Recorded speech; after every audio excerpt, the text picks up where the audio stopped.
This was supposed to be just another night in his quiet diner, until one phone call changed everything. She's not just any woman. She's the daughter of a Mafia boss, carrying secrets that could tear his world apart. But the closer she gets, the more dangerous the truth becomes. He'll have to face the past he's been running from, and decide if forgiveness is worth the cost. When the Mafia's sins collide with a single father's faith, can love and forgiveness survive the storm? Single dad, Cook answered phone. An Italian Mafia boss's daughter asked to meet him. Before we get into the story, comment below where in the world you are watching from today. The evening sun cast long shadows through the diner's windows, painting golden stripes across the checkered floor. Luca Romano wiped his hands on his well-worn apron, the familiar scent of garlic and basil filling the air as he stirred a pot of his signature marinara sauce. The routine of cooking brought him comfort, each movement precise and practiced from years of experience. "Papa, look!" Sophia's sweet voice carried over the gentle clatter of dishes and murmur of conversation. She held up a napkin covered in colorful scribbles. "It's our diner, but with flowers everywhere." Luca smiled at his daughter, her dark curls falling over her eyes as she bent back over her artwork. "Bellissima, tesoro," he said softly, his heart warming at her creativity. She had her mother's artistic touch. The dinner rush was winding down, with only a few regulars lingering over coffee and tiramisu. Mrs. Martinez chatted with Mr. Tinez Peterson at their usual corner table, while the Thompsons finished their spaghetti and meatballs near the window. The comfortable atmosphere of his small establishment wrapped around Luca like a familiar blanket. The phone's sharp ring cut through the peaceful scene. Luca reached for it automatically, his mind still on the sauce that needed stirring. "Ristorante Romano, buonasera," he answered, the Italian flowing naturally from his lips before he could catch himself. It had been years since he'd regularly spoken his mother tongue in public, but sometimes old habits slipped through when he was distracted. The silence on the other end stretched just a fraction too long. Luca's hand tightened on the receiver as he realized his mistake. He was about to switch to English when a woman's voice spoke, soft and hesitant. "Mi scusi. I wasn't expecting." The voice paused, then continued in English. "Your accent, it's from Tuscany, isn't it? From the hills above Florence?" Luca's spine stiffened. The sauce bubbled on the stove, forgotten. How could this stranger recognize such a specific detail about his origins? "Who is this?" he asked, his own voice dropping lower. "My name is Isabella De Luca," the woman said. The surname hit Luca like a physical blow. De Luca, a name that carried weight in certain circles, a name that belonged to his past life in Italy, a name he'd hoped never to hear again. Sophia looked up from her drawing, sensing the change in her father's demeanor. "Papa, are you okay?" Luca forced a smile for his daughter's benefit, but his hand trembled slightly on the phone. "Si, tesoro," he assured her, then turned slightly away from the counter. The woman, Isabella, spoke again, her voice carrying a note of urgency beneath its gentle tone. "Please, Signor Romano, I need to speak with you. In person. It's important." Memories flooded back, memories of Italy, of his brother, of everything he'd left behind. The comfortable warmth of the diner seemed to fade, replaced by a chill that had nothing to do with temperature. "I don't think that would be wise," Luca managed to say, his throat tight. "Please," Isabella repeated. "I know who you are, where you came from. But I'm not here to cause trouble, I promise you that. Could we meet? Tomorrow, perhaps? In public, wherever you feel comfortable." Luca glanced at Sophia, still absorbed in her drawing, humming softly to herself. She was his whole world now, the reason he'd built this new life, this safe haven away from the shadows of his past. Could he risk all of that? "Signor Romano?" Isabella's voice was gentle, almost pleading. "Just one meeting, that's all I ask." The diner suddenly felt too small, too exposed.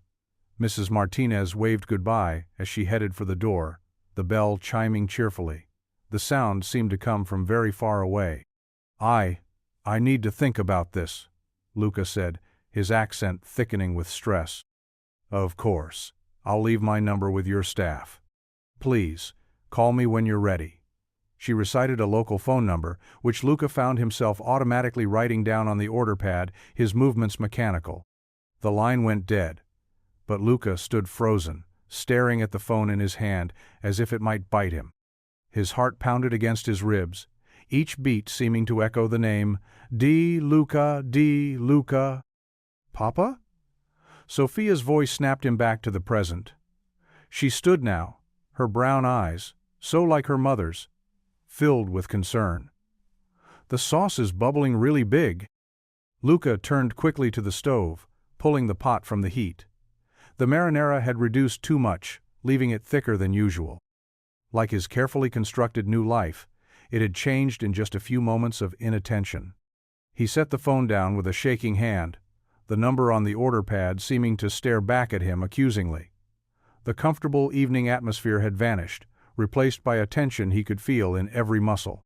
The remaining customers continued their meals, oblivious to how his world had just tilted on its axis.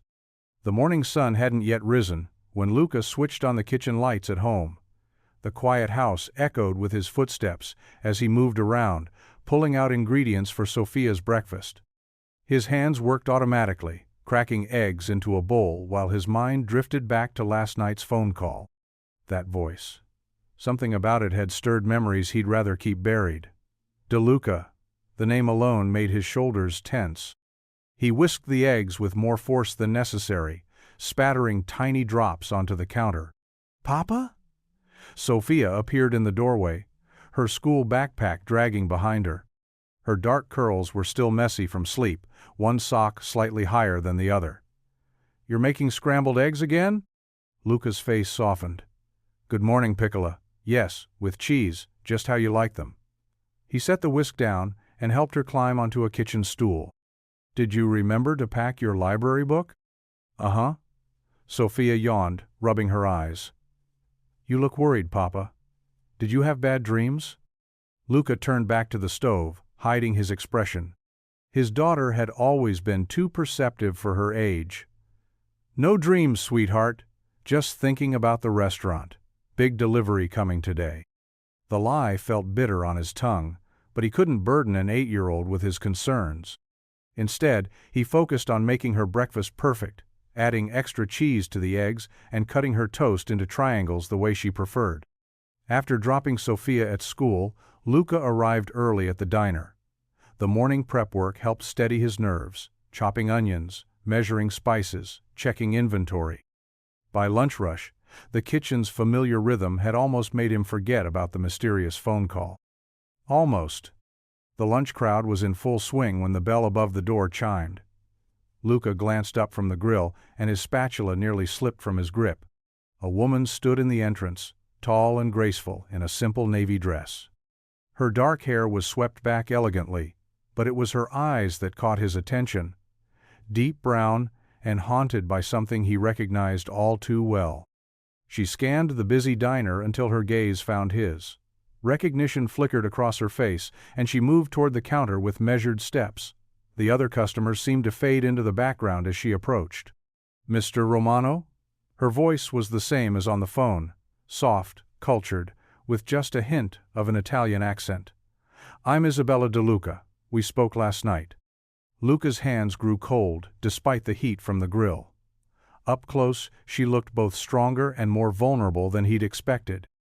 There was a gentleness about her that didn't match the harshness of her surname. "This isn't a good time," he said, turning back to the sizzling hamburgers. "We're in the middle of lunch service." "I understand." She didn't move away. "I can wait. Please, it's important." Something in her tone made him look at her again. The desperation in her eyes reminded him of himself, years ago, when he'd first arrived in America, seeking a fresh start. "Fine." He flipped a burger with more force than necessary. "The diner closes at 8. We can talk then." Relief softened her features. "Thank you, Mr. Romano. I'll come back."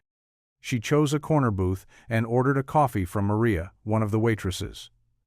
Throughout the afternoon, Luca felt her presence like a weight on his shoulders. She sat there for hours, occasionally writing in a small notebook, nursing the same cup of coffee. Some of the regular customers cast curious glances her way. They weren't used to seeing such an elegant woman in their humble diner. The afternoon dragged on. Luca called Mrs. Martinez next door to check on Sofia, who often spent evenings there doing homework when the diner was busy. His daughter's cheerful voice on the phone steadied him somewhat, but anxiety still churned in his stomach. Finally, the last customer left, the sky outside darkening to deep blue. Maria and the kitchen staff headed home, leaving Luca alone with Isabella, who hadn't moved from her corner booth. He grabbed a rag and cleaning spray, methodically wiping down tables, working his way closer to where she sat. The familiar motions of cleaning helped calm his racing thoughts. Spray, wipe, move to the next table. Each step brought him closer to whatever revelation Isabella De Luca carried with her. His hands were steady, but his heart thundered against his ribs. The last table before her booth gleamed under his careful attention. Luca could feel her watching him, patient and still. Whatever she had to say would change things. He could feel it in his bones. The same instinct that had kept him alive in his younger days now screamed at him to run, to protect the peaceful life he'd built. But he kept wiping, one table at a time, until only her booth remained. Luca set the steaming plate of rigatoni alla vodka in front of Isabella, the rich tomato cream sauce catching the dim overhead lights. He'd made it the way his grandmother taught him, a pinch of red pepper flakes, fresh basil torn by hand, and just enough vodka to deepen the flavors without overwhelming them. "I didn't order this," Isabella said softly, looking up at him with questioning eyes. "On the house." Luca wiped his hands on his apron before removing it. "My nonna always said important conversations need good food." He settled into the booth across from her, the vinyl seat creaking slightly under his weight. The empty diner felt different after hours. Without the usual chatter and clinking silverware, every small sound seemed amplified. The gentle hum of the refrigerator, the ticking of the old clock above the counter, the occasional car passing outside on the quiet street. Isabella wrapped her elegant fingers around the fork, twirling a small bite of pasta. Her eyes widened as she tasted it. "This is incredible. The sauce. It reminds me of something." She took another thoughtful bite. "My mother used to make a sauce like this." Luca watched her carefully, noting how her shoulders relaxed slightly with each bite. She carried herself with natural grace. But there was something guarded in her posture, like someone used to being watched and judged. "You mentioned on the phone that you recognized my accent," he said, keeping his voice neutral. "From where?" Isabella set down her fork and dabbed her lips with a napkin. "Calabria, the southern coast." She smiled faintly. "My mother was from a small village there. When you answered the phone yesterday, you spoke with the same cadence she did, that musical lilt that's unique to the region." Luca's hands tightened imperceptibly under the table. "It's been a long time since I've spoken Italian regularly. These days, it's mostly just bedtime stories for Sofia. Your daughter, she's beautiful." Isabella's eyes drifted toward the back room where Sofia slept. "How long have you been running the diner alone?"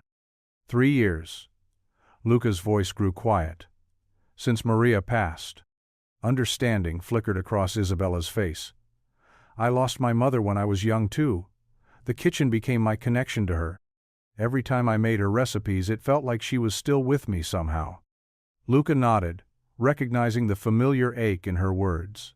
"Sofia's the same way with Maria's old recipes, especially the Sunday gravy. She insists we make it exactly the way her mama taught us." "Food and memory," Isabella mused, taking another bite.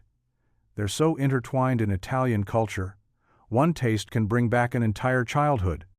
The conversation flowed easier now, warmed by shared understanding and good food. Isabella told him about growing up in New Jersey, learning to cook at her mother's side, the way her mother would sing old Calabrian folk songs while kneading bread dough. Luca found himself relaxing despite his initial reservations. There was something disarming about Isabella's presence, a gentleness that seemed at odds with her surname. She spoke of her father only briefly, a shadow crossing her face when she did. "It couldn't have been easy," Luca ventured. "Growing up with the De Luca name." Isabella's fingers traced the rim of her water glass. "No," she agreed quietly. "People either feared us or wanted something from us. Real friendship was rare." She looked up at him. "That's partly why I had to come when I heard your voice. It wasn't just the accent, it was the warmth in it. My mother always said you could tell a person's heart by the way they spoke their mother tongue." The clock struck 9, its chimes echoing through the empty diner. Isabella glanced at her watch and began gathering her things. "I should go. Thank you for the meal, and for listening." Just then, the soft padding of small feet drew their attention. Sophia appeared in the doorway of the back room, rubbing her eyes sleepily. Her dark curls tousled from her nap. "Papa?" she murmured, drawn by the sound of their voices. "Mi dispiace, tesoro," Luca said gently. "Did we wake you?" Sophia's eyes widened slightly at the Italian, suddenly more alert. She looked between her father and Isabella, who was still standing by the table. "Daddy, you sound like Nana when you talk like that," she exclaimed, with a child's pure honesty. Isabella froze, her purse halfway to her shoulder. The color drained slightly from her face as she stared at Luca, really listening now to the particular way his words curved and flowed, the distinct cadence that matched not just the region, but a specific cluster of villages along the Calabrian coast, the same villages where her mother's family had lived for generations. The morning sun painted long shadows across the cracked sidewalk as Luca walked hand in hand with Sophia toward her elementary school. Cherry blossoms dotted the path, their pink petals dancing in the spring breeze. His daughter skipped beside him, her purple backpack bouncing with each step, but Luca's thoughts kept drifting back to last night's conversation with Isabella. "Daddy, you're squeezing too tight," Sophia complained, tugging her hand free. "Sorry, sweetheart." Luca loosened his grip, forcing a smile. "Just thinking about work." "About the nice lady? I liked her pasta stories." Sophia's innocent observation made his chest tighten. "She knows all about Italy, just like you." Luca nodded, unable to find the right words. At the school gates he knelt down and straightened Sophia's collar. "Have a good day, Piccolina. Remember, Mrs. Martinez is picking you up for your playdate with Emma." "I know, Daddy." Sophia rolled her eyes but gave him a quick hug before running off to join her friends. Luca watched until she disappeared inside, then walked the 6 blocks back to Romano's diner. The morning rush had ended, leaving only old Mr. Peterson nursing his endless coffee refills in the corner booth. Sarah, his part-time waitress, was wiping down tables. "I'm taking my break now, Mr. Romano," Sarah called out as he entered. "Back in 15. He barely had time to tie on his apron when the bell above the door chimed. Isabella De Luca stood in the entrance, wearing a simple blue dress that somehow made her look both elegant and approachable. Her dark hair was pulled back in a loose bun, wisps framing her face. "Good morning, Luca," she said, her voice warm but hesitant. "I hope I'm not interrupting." "We're always open," he replied automatically, gesturing to an empty booth. "Coffee?" "Please." He poured 2 cups, bringing them to the table. After a moment's hesitation, he slid into the seat across from her. The diner felt unusually quiet, with only the soft clink of Mr. Peterson's spoon against his coffee cup in the background. "I couldn't stop thinking about last night," Isabella began, wrapping her hands around the warm mug. "The way you speak Italian, that specific dialect. It's from Calabria, isn't it? From the hills above Cosenza?" Luca stiffened. "Lots of Italian. Americans have roots there. But not many speak it so naturally anymore, especially not the old dialect." She leaned forward slightly. "My mother used to say you could tell a person's village by the way they pronounced certain words. When you were speaking last night, I could have sworn." "Isabella." Luca cut in, his voice firm but not unkind. "I don't know what you're looking for, but I'm just a simple cook who learned Italian from his grandmother. Nothing more." She reached into her purse and pulled out an old photograph, sliding it across the table. The edges were worn, the colors faded to sepia tones. It showed a group of people gathered around a long table laden with food, a typical Italian family Sunday dinner scene. This was taken in 1975 in my grandmother's house in Calabria, Isabella said softly. Look at the young boy on the left, next to the woman in the blue dress. Luca's hands trembled slightly as he picked up the photo. The boy couldn't have been more than 12, dark-haired and serious-faced, standing next to a woman he recognized immediately, his Aunt Maria. "How did you get this?" he whispered. "It was in my mother's old albums." She marked all the names on the back. Isabella turned the photo over, pointing to neat handwriting in faded ink. "See? Little Luca Romano, Maria's nephew from the next village." Luca set the photo down carefully, as if it might burn him. That was a different life, a different time. "But it connects us, doesn't it?" Isabella's voice was gentle. "Our families knew each other back then, broke bread together." "That doesn't mean anything now." Luca stood abruptly, reaching for the coffee pot to give his hands something to do. The past should stay in the past.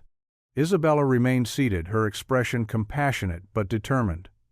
"My father remembers you, Luca. He remembers that summer, and the ones that followed." The coffee pot clattered against the counter as Luca set it down too hard. "Your father?" "Yes." She took a deep breath. "Antonio De Luca, though most people knew him by other names back then." The color drained from Luca's face. Everyone in Calabria had known that name, spoken in whispers, with fear or respect or both. The man who had built an empire through violence and intimidation, whose influence had stretched from the tiny mountain villages to the coastal cities. "He's dying, Luca," Isabella continued quietly. "Cancer. The doctors give him maybe 6 months." Luca gripped the edge of the counter, his knuckles white. "I'm sorry to hear that, but I don't see what it has to do with me." "He's trying to make peace with his past. There are people he needs to see, things he needs to make right." Isabella stood, smoothing her dress with trembling hands. "Your name is on his list, Luca. He's asking to meet with you." The morning sunlight, streaming through the diner windows, suddenly felt too bright, too harsh. Luca could hear his heart pounding in his ears, could feel the weight of memories he'd spent decades trying to forget pressing down on his shoulders. "Please," Isabella said, taking a step toward him. "Just think about it. That's all I'm asking." Mr. Peterson chose that moment to call for his check, and Luca seized the excuse to step away. By the time he'd finished at the register, Isabella had gone, leaving only the old photograph on the table and the lingering scent of her perfume in the air. The kitchen clock ticked steadily as Luca paced back and forth across the worn linoleum floor. Steam rose from his third cup of coffee, the rich aroma filling the small space. At the kitchen table, Sophia hunched over her math homework, her pencil tapping against the page as she concentrated. "Daddy, you're making me dizzy," she said without looking up. "And you shouldn't drink so much coffee. You always tell me too much of anything isn't good." Luca stopped mid-stride and managed a weak smile. "You're right, Piccolina. I'm just—" He let the words trail off, not knowing how to explain the storm of thoughts in his head. Sophia set down her pencil and fixed him with a serious look that reminded him so much of her mother. "Is it about Miss Isabella?" The question caught him off guard. He settled into the chair across from her, wrapping his hands around the warm coffee mug. "What makes you think that?" "Because you get that worried face whenever someone mentions her name, like when Mrs. Peterson asked about her at church yesterday." Sophia returned to her multiplication tables. "I like her. She smells like vanilla and tells good stories." Luca's chest tightened. Of course his daughter would see through his attempts to hide his anxiety. She had always been perceptive, just like her mother. He watched her work, her small face scrunched in concentration, and felt the weight of responsibility pressed down on his shoulders. The De Luca name carried dangerous implications. Even if Isabella's father was dying, even if he claimed to want reconciliation, getting involved could put everything at risk: the peaceful life he'd built, the diner's reputation, Sophia's safety. "Time for bed, Piccolina," he said finally, glancing at the clock. "You can finish the last few problems tomorrow." "But Daddy..." No buts. It's already past 8. As he tucked Sophia into bed later, she wrapped her arms around his neck. Don't worry so much, Daddy. God takes care of us, remember? That's what you always say. Luca kissed her forehead, her simple faith both comforting and challenging him. You're getting too wise for your age. Sleep well, my angel. The next morning brought the usual breakfast rush at the diner. Luca moved through the familiar rhythm of flipping pancakes and scrambling eggs, calling out orders to his small staff. The routine helped quiet his troubled thoughts, but only temporarily. The bell above the door chimed just after the lunch crowd thinned. Luca looked up to see Isabella walking in, elegant as always in a simple blue dress. His hands stilled on the griddle. "Can we talk?" she asked softly, settling onto a stool at the counter. Luca wiped his hands on his apron. "There's nothing to talk about, Isabella. Please, just hear me out." Her eyes held a mixture of determination and vulnerability that made it hard to refuse. He gestured to Tommy, his morning cook, to take over the grill, then led Isabella to a quiet booth in the corner. The vinyl seats creaked as they sat down. "My father is not the man he used to be," Isabella began, her fingers nervously tracing the paper placemat's edge. "The doctors give him weeks, maybe months. He's trying to make peace." "Make peace?" Luca's voice came out harder than he intended. He lowered it, conscious of the few remaining customers. "Your father's kind of peace comes with strings attached. Always has. You don't know him now." "I knew enough of him then." Luca's jaw tightened. "I left that world behind for a reason, Isabella. I have a daughter to think about." "Sophia." Isabella's expression softened at the mention of his daughter. "She's beautiful. She has your eyes." "She's everything to me." Luca leaned forward, his voice firm. "Which is exactly why I can't get involved with your father. The DeLuca name still carries weight in certain circles.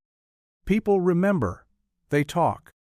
As if to prove his point, he noticed Mrs. Henderson at a nearby table, watching them with poorly concealed interest.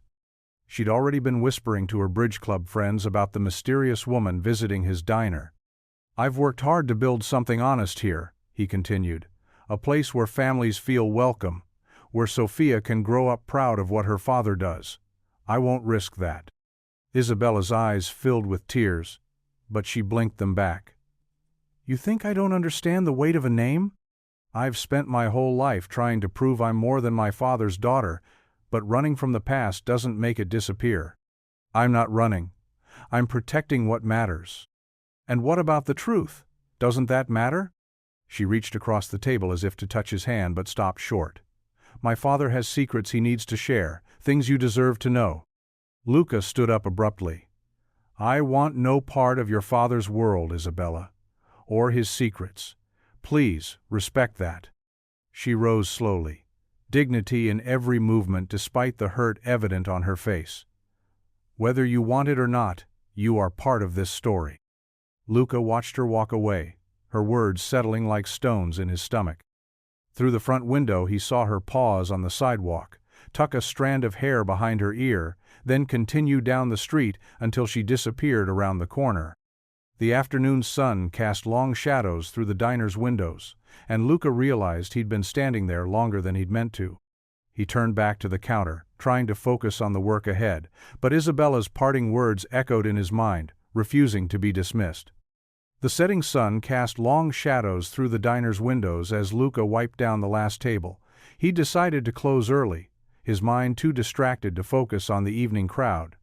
The bell above the door chimed, making him look up. Old Joe Martinez, who'd owned the hardware store across the street for 30 years, stepped inside. "We're closed, Joe," Luca called out, trying to keep his voice friendly despite his weariness. Joe shuffled forward, his weathered face creased with concern. I know. Just wanted to have a word." He pulled out a chair, the legs scraping against the floor, and settled his bulk into it. "Saw that DeLuca woman in town again today." Luca's hand stilled on the table. "Isabella?" "Yeah, that's the one." Joe leaned forward, lowering his voice, though they were alone.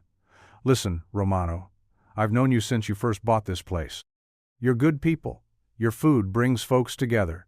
gives them something to smile about. He paused, running a hand through his thinning gray hair. Don't bring trouble back here. The DeLucas. That name means something, and not anything good. The cleaning cloth in Luca's hand felt suddenly heavy. He dropped it into his bucket with a wet plop. Joe, it's not what you think. Maybe not, Joe cut in, but names like DeLuca, they carry weight, bad weight. This town's got a long memory. He stood up with a grunt. Just watch yourself, that's all I'm saying. For your sake and that sweet little girl of yours. After Joe left, Luca stood motionless in the middle of his diner. The familiar space felt different somehow, as if the shadows held memories he'd tried so hard to forget. His eyes drifted to the small shrine of family photos on the wall. His late wife Maria's gentle smile, Sophia's first day of school, and there, nearly hidden behind the others, a faded photograph of two young men standing in front of a small trattoria in Naples. Marco. His little brother's face grinned out at him from 20 years ago, frozen in time, forever 26 years old. Luca walked over and carefully took down the photograph, his fingers trembling slightly as they traced the edge of the frame. The trattoria had belonged to their parents, simple, honest people who'd built their life around good food and family. But Naples had its dark corners, its powerful families who demanded protection money, who saw small businesses as their personal piggy banks. The memories flooded back, unwanted but unstoppable. Marco had been the fighter between them, the one who refused to bow down. We worked too hard to give our money to thugs, he'd said that final night, his young face flushed with determination. Luca had begged him to be careful, to think of their parents. But Marco... Luca's throat tightened. They'd found Marco the next morning, broken and bloody, in an alley behind the restaurant. The official police report called it a robbery gone wrong, but everyone knew better. Their parents, heartbroken and afraid, had scraped together enough money to send Luca to America. Make a new life, his father had whispered at the airport. A clean life. And he had. He'd worked his way up from dishwasher to cook, saved every penny, married Maria, opened this diner, created a safe, peaceful world for Sofia. But now Isabella DeLuca's appearance threatened to crack that carefully constructed foundation. The diner felt too quiet, too dark. Luca flipped on a single light over the counter, its soft glow barely pushing back the evening shadows. He sank onto a bar stool, the photograph still in his hands. "What would you tell me to do, brother?" he whispered to Marco's smiling face. "You were always braver than me, always knew right from wrong so clearly." But Marco's image offered no answers, only that forever young smile. Luca set the photo aside and bowed his head. "Lord," he whispered into the darkness, his voice barely audible, "I need your guidance. I thought I'd left all this behind. I've tried to live right, to raise Sofia the way Maria would have wanted." He paused, swallowing hard. "But now, I don't know what to do. Show me the path. Please." The silence of the empty diner pressed in around him, heavy with the weight of decisions he thought he'd never have to face again. The Saturday morning sun warmed the playground equipment at Jefferson Park, where children's laughter mixed with the soft rustling of maple leaves. Luca sat on a worn wooden bench, watching Sofia climb the jungle gym with determined concentration. Her pink sneakers moved carefully from rung to rung, her dark ponytail swinging with each movement. "You can go higher, sweetie," Luca called out. "Just be careful." He smiled as Sofia beamed down at him, proud of her climbing skills. These Saturday morning park visits had become their special routine since Maria passed. Sometimes the familiar setting made the absence of Sofia's mother feel more pronounced, but mostly it gave them both a sense of peace, a reminder that life could still hold simple joys. The sound of footsteps on gravel made Luca turn his head. His chest tightened when he saw Isabella DeLuca approaching, holding 2 paper cups of what looked like gelato from Tony's shop around the corner. She wore a simple blue sundress, her dark hair lifted slightly by the breeze. "Hi, Mr. Romano," she said softly. "I hope you don't mind. I saw you both from across the street." Before Luca could respond, Sophia spotted the newcomer and scrambled down from the jungle gym. "Miss Isabella," she called out, running over with flushed cheeks. Isabella's face lit up. "Hello, sweetheart. I brought something cool for such a warm morning." She held out one of the cups. "It's stracciatella chocolate chip. Is that okay?" Sophia looked at her father for permission. Luca hesitated, then nodded. "What do we say, Sophia?" "Thank you." Sophia took the cup eagerly, settling onto the bench between them with her treasure. The three sat in awkward silence for a moment, broken only by Sophia's happy sounds as she enjoyed her gelato. Luca stared straight ahead, watching other families play, acutely aware of Isabella's presence just 2 feet away. "I'm sorry to intrude on your Saturday," Isabella finally said, her voice barely above a whisper. "But after how we left things at the diner—" She paused, choosing her words carefully. "I needed you to understand something important." Luca's jaw tightened. "Isabella, I meant what I said. I can't." "Please," she interrupted gently, "just listen for a moment." She watched Sophia, who was completely absorbed in her treat, before continuing. "I'm not here to drag you into any danger. That's not what this is about at all." A young couple walked past with their dog, nodding hello. Luca waited until they were out of earshot before responding. "Then, what is it about?"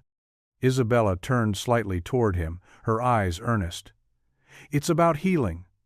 About making things right while there's still time." She looked down at her hands, folded in her lap.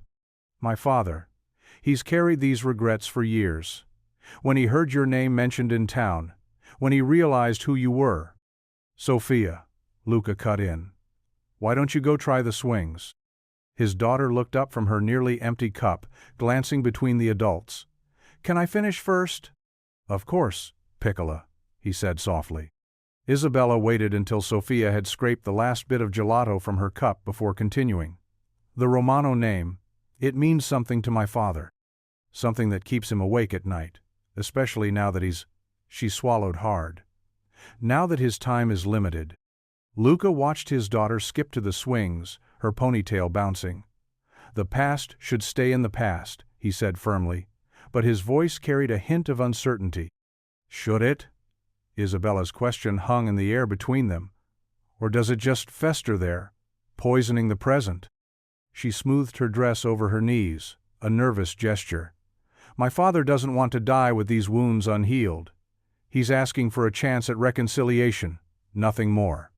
A breeze rustled through the trees, carrying the scent of fresh-cut grass and distant barbecues.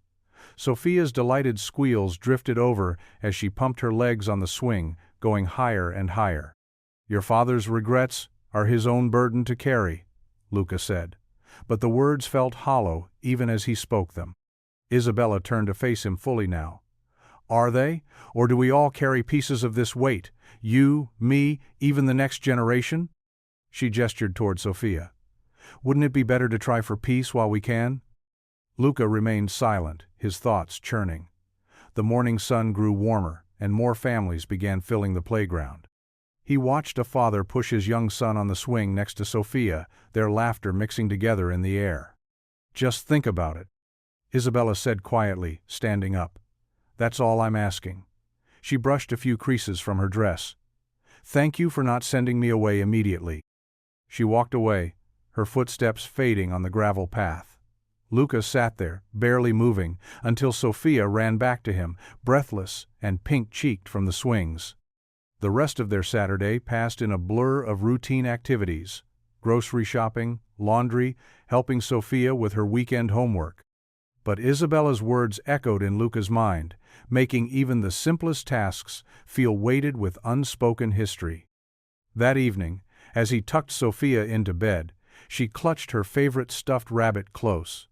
Her room glowed softly in the light of her star-shaped night lamp, casting gentle shadows on the walls. "Daddy?" she asked as he pulled her blanket up. "Yes, sweetheart?" "Miss Isabella looks lonely." Sophia's innocent observation hit him like a physical force. "Like you did before you met Mommy in the old pictures." Luca's breath caught in his throat. He kissed her forehead, unable to find words to respond. "Good night, Piccola," Sweet dreams. Later, in his own bed, sleep refused to come. He stared at the ceiling, Sophia's words playing on repeat in his mind. The house felt especially quiet, filled with the weight of decisions unmade and words unspoken. Outside his window, the moon cast silver light across his bedroom floor, but peace remained elusive as the night hours slowly ticked by. Sunlight streamed through the stained glass windows of St. Michael's Church, casting rainbow patterns across the wooden pews. Luca sat in his usual spot, 3 rows from the back, with Sophia nestled against his side. She wore her favorite yellow dress, the one with tiny daisies that her mother had picked out years ago. Father Michael stood at the pulpit, his silver hair catching the morning light. His gentle voice carried through the hushed sanctuary. "Today, we talk about forgiveness," he began, adjusting his wire-rimmed glasses. "Not the easy kind that comes when someone steps on your toe or forgets your birthday. No, we're discussing the heavy forgiveness, the kind that feels impossible." Luca shifted in his seat, suddenly uncomfortable. Sophia looked up at him, then went back to drawing angels in her little church notebook. "Forgiveness," Father Michael continued, "is not about forgetting. It's about choosing to release the chains that bind us to our pain." He paused, his eyes scanning the congregation. "When we hold on to hurt, we carry 2 burdens, the original wound and the weight of our unforgiveness." The words hit Luca like a physical force. He thought of Marco, his brother's smile, the way he used to ruffle Sophia's hair when she was just a baby. The memories that usually brought comfort now felt heavy with unresolved grief. "Sometimes," Father Michael's voice softened, "God sends us unexpected messengers of grace. They may not look like angels. They might even come from places we'd rather avoid. But their presence offers us a chance to break free from the prison of our past." Sophia tugged at Luca's sleeve, showing him her drawing. He nodded absently, his mind racing between the sermon and Isabella's words at the park yesterday. "The choice to forgive," Father Michael emphasized, "is often the key that unlocks our own freedom, not the other person's, ours." The congregation stood for the closing hymn, Luca's voice caught in his throat as they sang about amazing grace. Sophia's clear, childlike voice carried the melody beside him, pure and uninhibited by the weights adults carried. After the service, people filtered out into the bright morning air. Sophia ran ahead to join her Sunday school friends on the church lawn, their patent leather shoes gleaming as they played tag around the old oak tree. That's when Luca saw her. Isabella stood at the bottom of the church steps, wearing a simple blue dress that made her look both elegant and approachable. She hadn't attended the service, probably worried about causing whispers, but had waited outside instead. Their eyes met across the distance. She didn't wave or call out, just stood there patiently as Luca made his way down the steps. "Good morning," she said softly when he reached her. A few church members passed by, their curious glances barely concealed. "Isabella," Luca acknowledged, his voice careful. "I didn't expect to see you here." She reached into her purse and pulled out a small white envelope. "I know you're still deciding," she said, holding it out. "But time isn't on our side anymore. The doctors say." She paused, swallowing hard. "Well, it doesn't matter what they say. What matters is that you have a choice." Luca took the envelope, its paper thin and light in his hands. Inside was a single slip of paper with an address written in neat handwriting. "St. Mary's Hospital," Isabella explained. "Room 415. She brushed a strand of dark hair from her face, and for a moment, Luca saw the weight she carried, the daughter trying to make peace for a father who couldn't do it himself. "Come or don't," she said simply. "It's your choice." She glanced at Sophia playing in the distance. "But whatever you decide, know that it's not just about the past anymore. It's about what kind of future we choose to build." Before Luca could respond, she turned and walked away, her heels clicking softly against the sidewalk. He watched her go, the envelope feeling somehow heavier than it should. The rest of the day passed in a blur. Luca went through the motions at the diner, taking orders, cooking meals, smiling at regulars. but Father Michael's words about forgiveness kept echoing in his mind, mixing with memories of Marco and thoughts of Isabella's father lying in a hospital bed. Sophia helped wipe down tables after closing, humming the hymn from church. "Daddy," she said suddenly, "remember when I broke Mrs. Peterson's window with my ball? I was so scared to tell her." "I remember, sweetheart. But when we went to say sorry, she gave us cookies and said everybody makes mistakes." Sophia looked at him with those wise eyes that sometimes made him forget she was only 8. "She was really nice about it." Luca's throat tightened. If only adult mistakes were as simple as broken windows. After Sophia was tucked in bed, Luca sat at the diner's counter in the darkness. The slip of paper from Isabella lay before him, the hospital address clearly visible even in the dim light from the street lamp outside. Father Michael's words came back to him. The choice to forgive is often the key that unlocks our own freedom. With steady hands, Luca picked up the paper and opened his wallet. He looked at it one last time. St. Mary's Hospital, room 415, before sliding it carefully behind his driver's license. The decision settled in his chest, heavy but somehow right, like the weight of his grandmother's old rolling pin, a tool that could either sit unused or help create something new. He switched off the last light and locked the diner's door, the small bell above it tinkling softly in the night air. The morning fog hung low over New Jersey's winding roads as Luca's old Volvo crept through the quiet streets. His hands gripped the steering wheel too tightly, knuckles white against the worn leather. He'd just dropped Sophia off at Mrs. Martinez's house, kissing her forehead and promising to return before lunch. "Be good, Tesoro," he'd whispered, watching her skip inside with her backpack full of coloring books.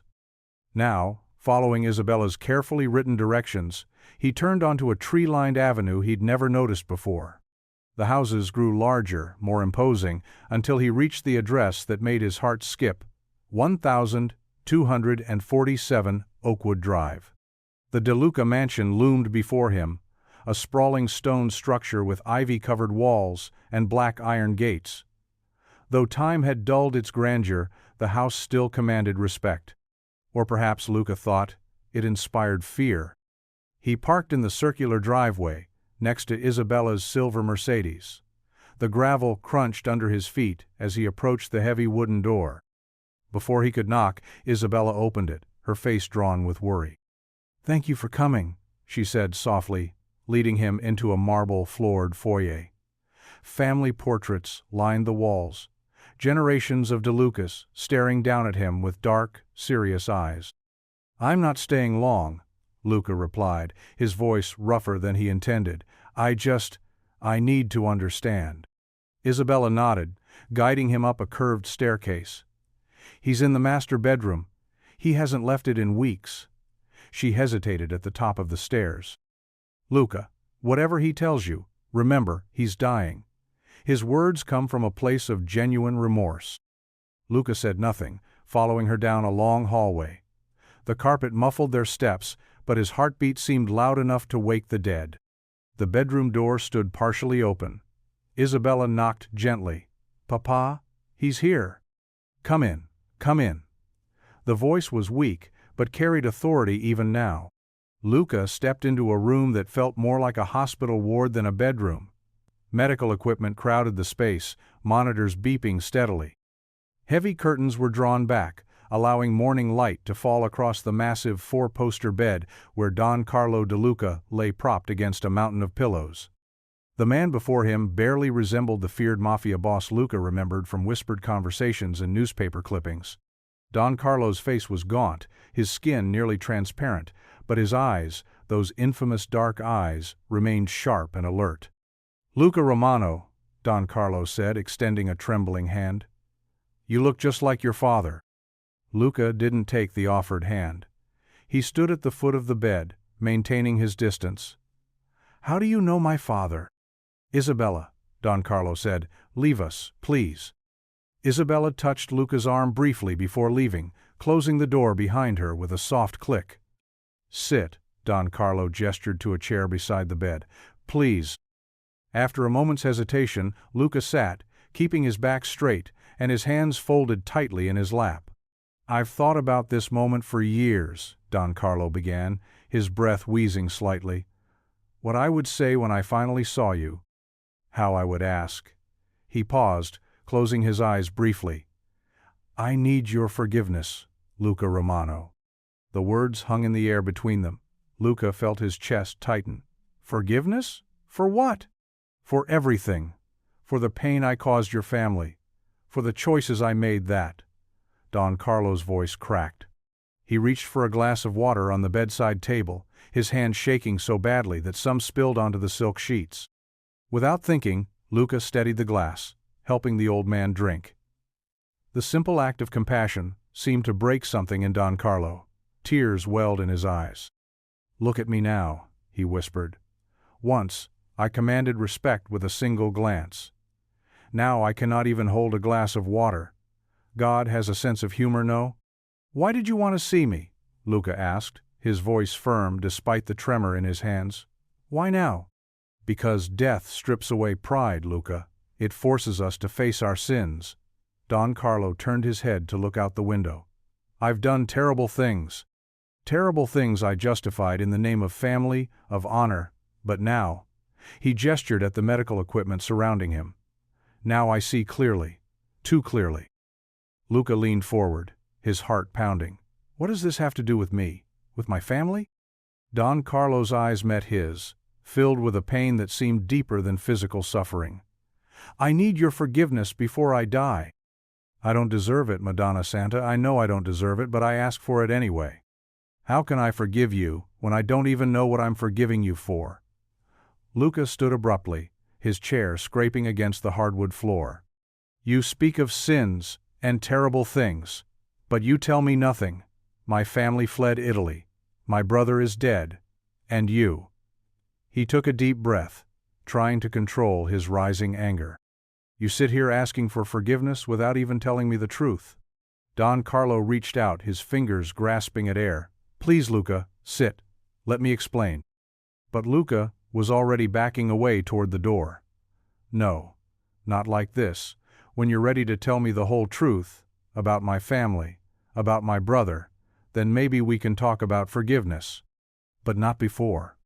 He turned and left the room, his footsteps quick and heavy on the carpet. Isabella stood in the hallway, her face questioning, but he walked past her without a word. Down the stairs, through the foyer with its watching portraits, out into the morning air that suddenly felt too thick to breathe. In his car, Luca gripped the steering wheel again, this time to stop his hands from shaking. The mansion's shadow seemed to stretch toward him, full of secrets and unspoken truths. He started the engine and drove away, leaving Don Carlo de Luca with his request for forgiveness unanswered. The lunch rush had just ended when Isabella walked into the diner, her elegant heels clicking against the worn linoleum floor. Luca looked up from where he was stacking plates, his expression guarded. I wanted to apologize, she said, approaching the counter. My father. He can be intense. I should have prepared you better. Luca wiped his hands on his apron, not meeting her eyes. There's nothing to apologize for. Isabella glanced at the mountain of dishes in the sink. Without hesitation, she removed her designer blazer and draped it over a nearby chair. Let me help with those. You don't have to, Luca began, but Isabella was already rolling up the sleeves of her silk blouse. I insist, she said, reaching for the dish soap. I may be a De Luca, but I know how to wash dishes. Something in her self-deprecating tone made Luca's shoulders relax slightly. They fell into a rhythm, him washing, her drying, working in comfortable silence until Tony, his afternoon cook, poked his head out from the kitchen. Boss, we're running low on marinara. I can help with that too, Isabella offered. My mother's recipe was legendary. Over the next few days, Isabella became a familiar presence at Romano's diner. She'd arrive after the lunch rush, usually carrying books or games for Sofia. Luca would find them at the corner booth, heads bent together over math homework, or engaged in intense games of tic-tac-toe.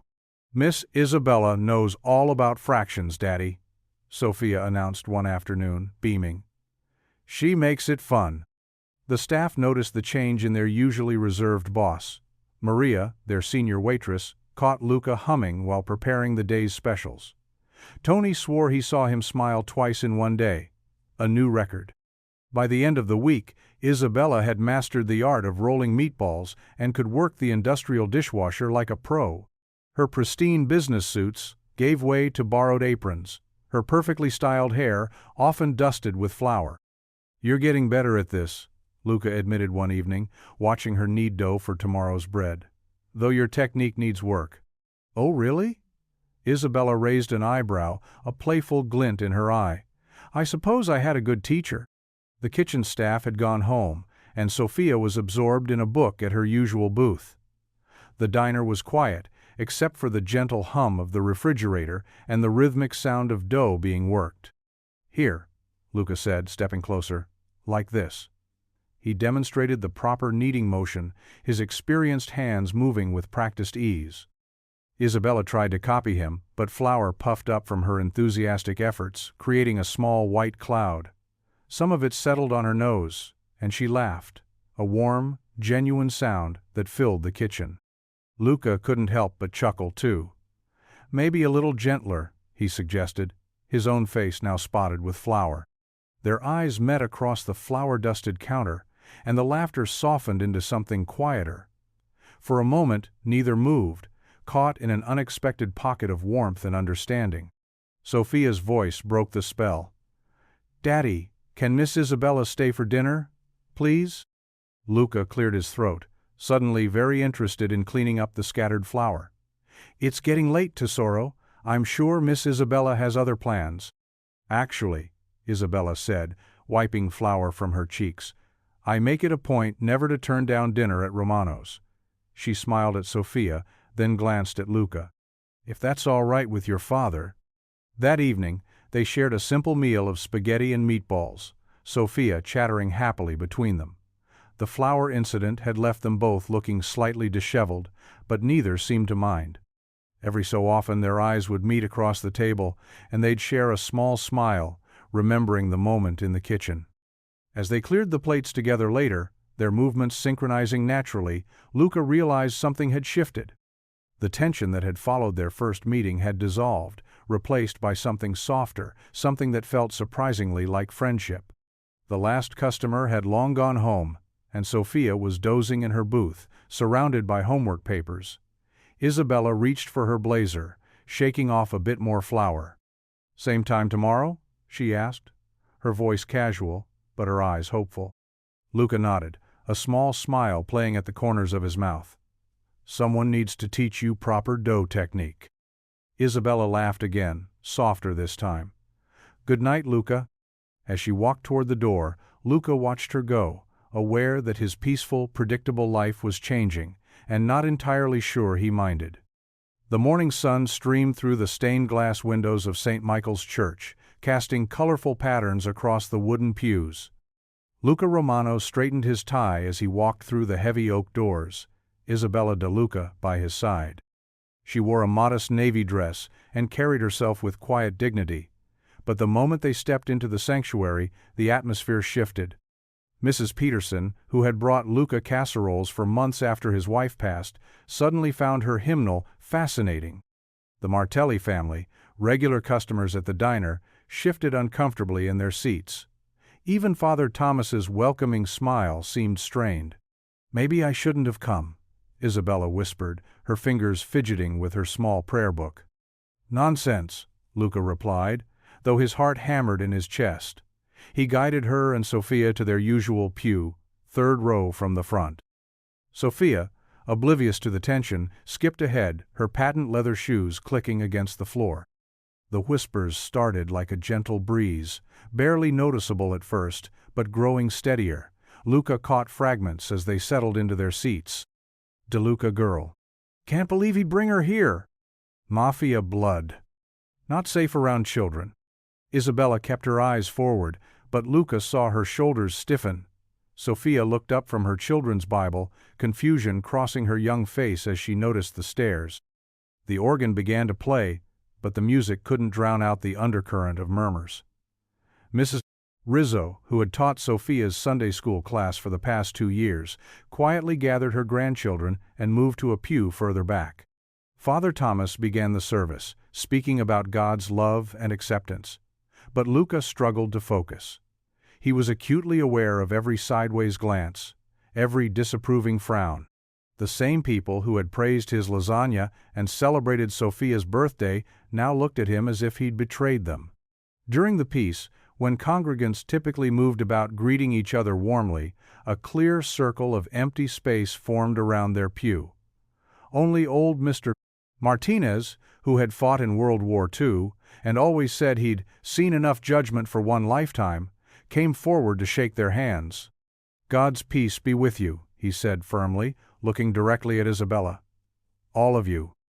Isabella's eyes glistened with grateful tears. "Thank you," she whispered. The sermon was about forgiveness, and Luca couldn't help but notice the irony.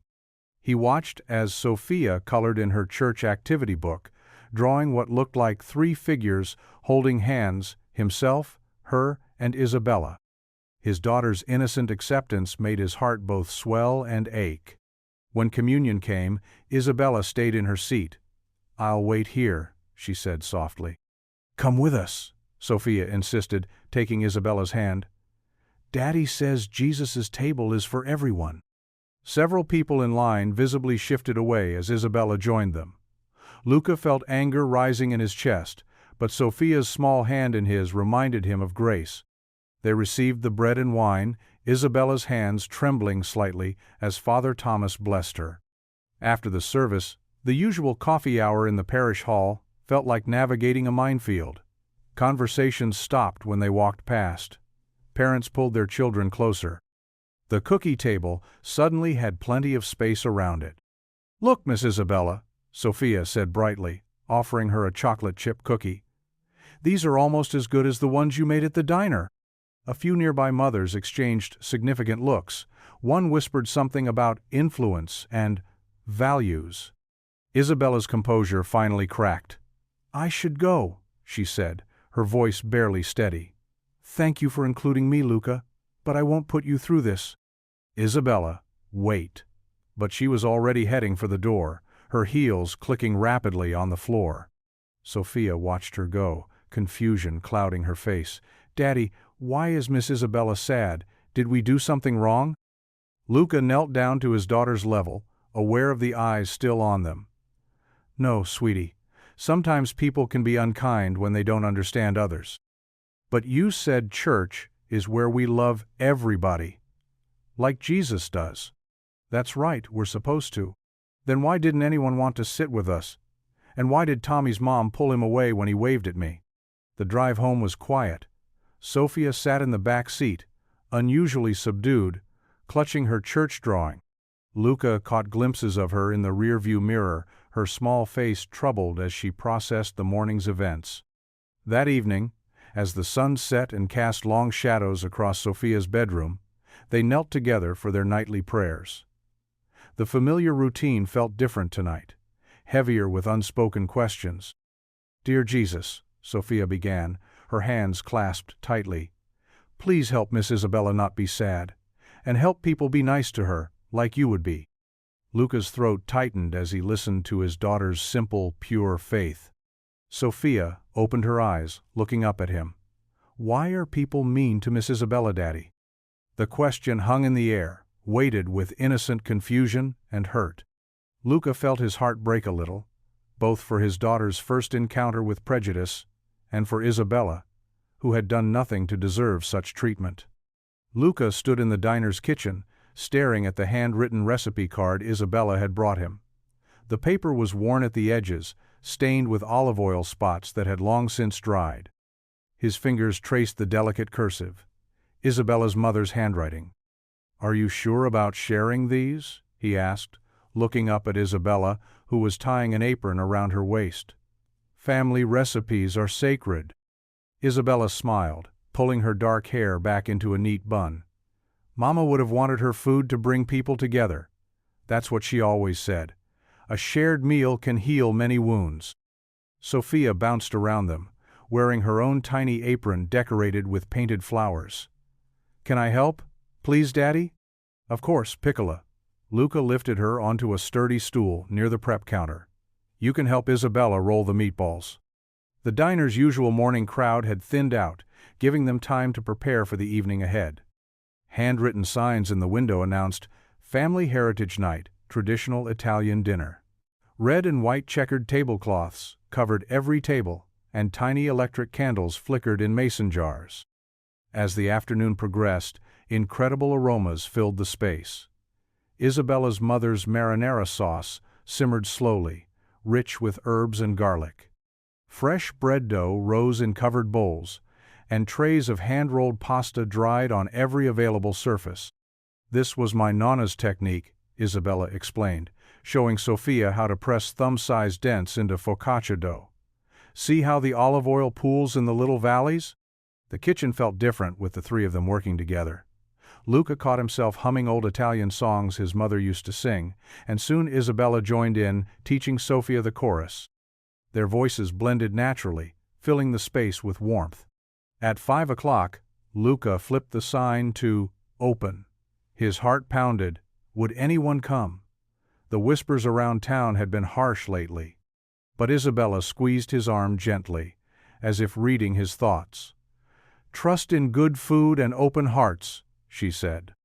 The first guests arrived tentatively, the Martinez family from down the street, then old Mr. Johnson, who lived above the hardware store. Soon, the bell above the door chimed steadily. The tables filled with familiar faces, some wearing cautious expressions that softened at the sight of the welcoming atmosphere. "Welcome, everyone," Luca called out, his voice stronger than he expected. "Tonight we're sharing some very special family recipes, passed down through generations." Sophia darted between tables with bread baskets, her smile infectious. "My daddy and Miss Isabella made everything from scratch," she announced proudly to anyone who would listen. "Even the pasta." The first courses went out, antipasto platters with cured meats, cheeses, and marinated vegetables. Then came bowls of perfectly al dente pasta in Isabella's mother's marinara sauce, followed by tender meatballs that Sophia had helped shape. Each dish carried a story, which Isabella shared as she moved through the dining room. "This pesto recipe," she told Mrs. Thompson, who had initially seemed hesitant to come, "my grandmother learned it from her neighbor in Genoa. The secret is just a touch of butter at the end." The music started softly, Dean Martin and Louis Prima playing from the old jukebox in the corner. People began to relax, wine glasses clinked, and conversation flowed easily. Even Pastor Mike, who had been distant lately, was smiling as he asked for seconds. "Just like my mother used to make," Mr. Genovese, the retired mailman, said with misty eyes after tasting the braciole. "I haven't had it this good since she passed." As the evening progressed, the atmosphere grew warmer. Stories and laughter bounced off the walls. Mrs. Crydbo Peterson, who had been one of the first to spread worried whispers about Isabella, was now earnestly writing down her tiramisu recipe. Sophia tugged at Isabella's skirt. "Can we dance, please?" The little girl's eyes sparkled with excitement. Isabella looked at Luca questioningly. He nodded, a smile spreading across his face. "Why not?" The three of them moved to an open space between the tables. Sophia stood on Luca's feet as he guided them in a simple box step. Isabella swayed nearby, clapping in rhythm. Other diners joined in, pushing tables aside to make room. The overhead lights caught the joy on their faces as they danced. Sophia's giggles merged with the music, and when Luca spun Isabella into a twirl, her laugh rang clear and true. For those precious moments, there were no whispers, no judgment, no past to haunt them, just the pure happiness of being together. The other diners watched the trio, seeing not the shadows of old stories or family names, but simply a father, his daughter, and a woman who had brought light back into their lives. The music swelled, and more couples joined the impromptu dance floor. Sophia switched partners, now dancing with Isabella while Luca watched, his heart full. The two of them moved in graceful circles, Isabella occasionally lifting Sophia in gentle spins that made the child squeal with delight. The glow of the evening seemed to surround them like a protective bubble of joy. In that moment, as Dean Martin crooned, "That's amore," everything felt right. The diner wasn't just a restaurant anymore. It had transformed into exactly what Luca had always dreamed it could be, a true gathering place where food, family, and love came together perfectly. The neon "closed" sign cast a red glow through the diner's front window. Outside, crickets chirped in the warm evening air. Inside, the usually bustling restaurant was eerily quiet, save for the soft hum of the refrigerator and the occasional clink of Isabella's coffee cup against its saucer. Luca sat across from her in their usual booth, the one where they'd shared so many conversations over the past weeks. The vinyl seat squeaked as he shifted, noting how Isabella's hands trembled slightly as she held her cup. Something felt different tonight, heavy, like the air before a storm. "Thank you for meeting me so late," Isabella said, her voice barely above a whisper. She hadn't touched the slice of tiramisu Luca had set before her, his specialty that she usually devoured with childlike enthusiasm. "Of course." Luca studied her face, noting the dark circles under her eyes. "Is everything all right? Is your father?"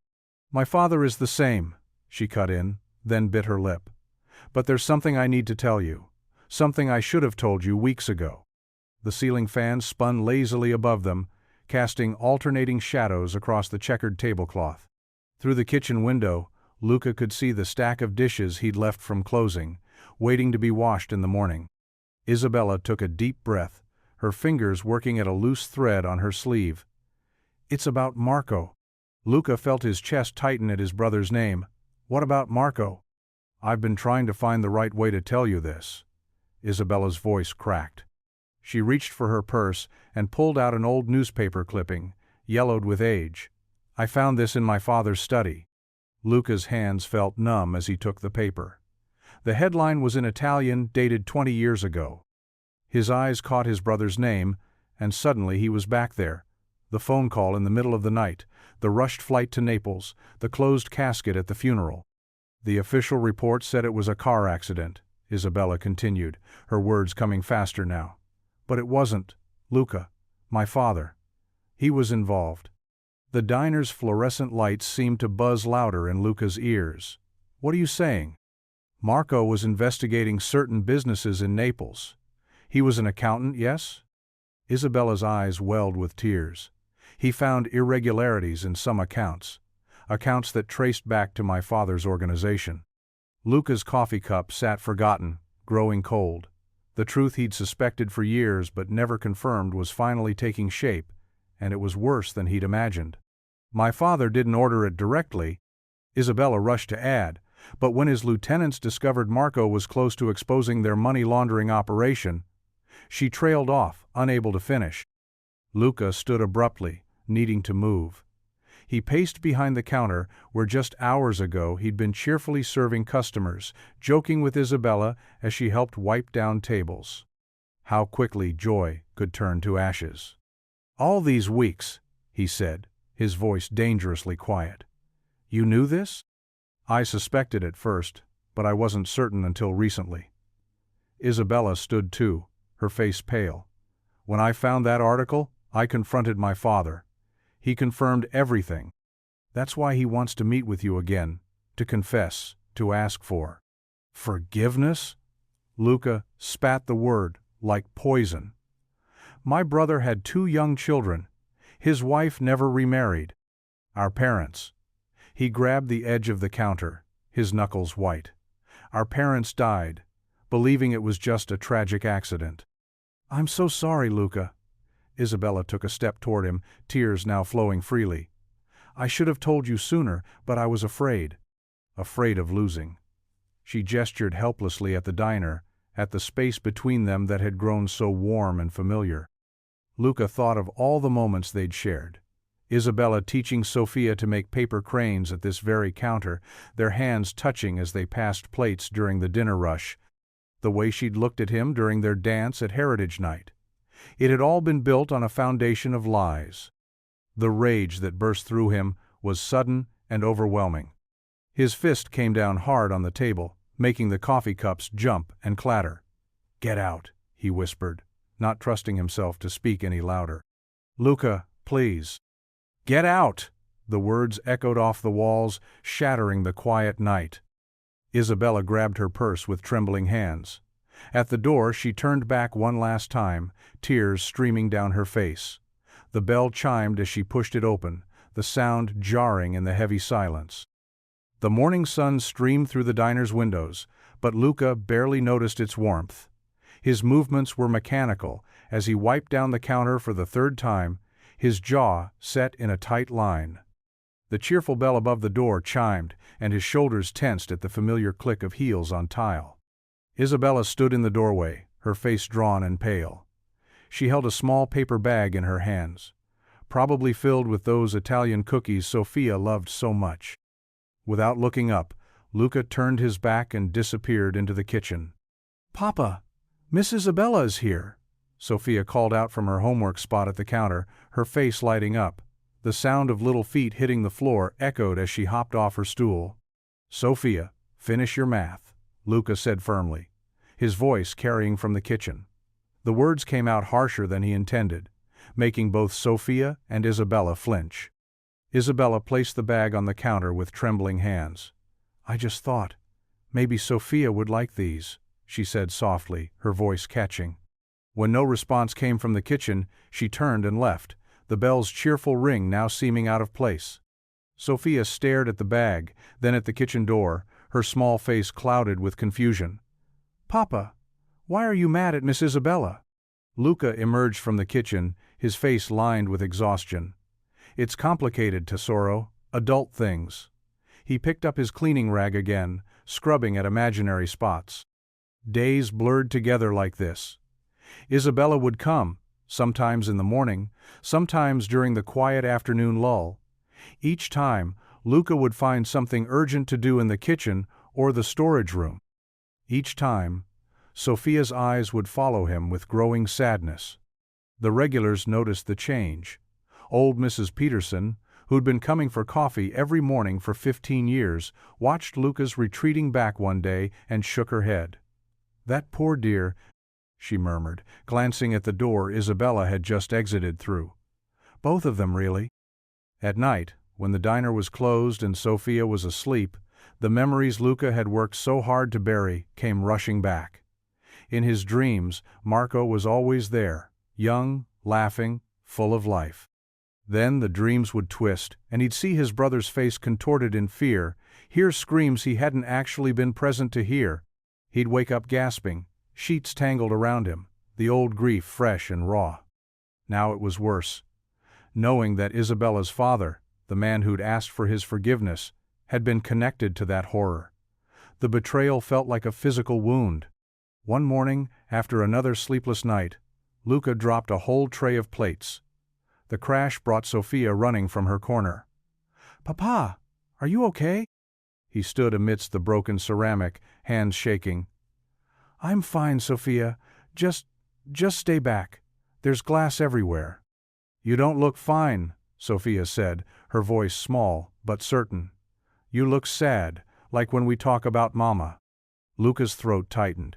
He began picking up the larger pieces, focusing on the task to avoid his daughter's too perceptive eyes. The diner felt colder without Isabella's presence.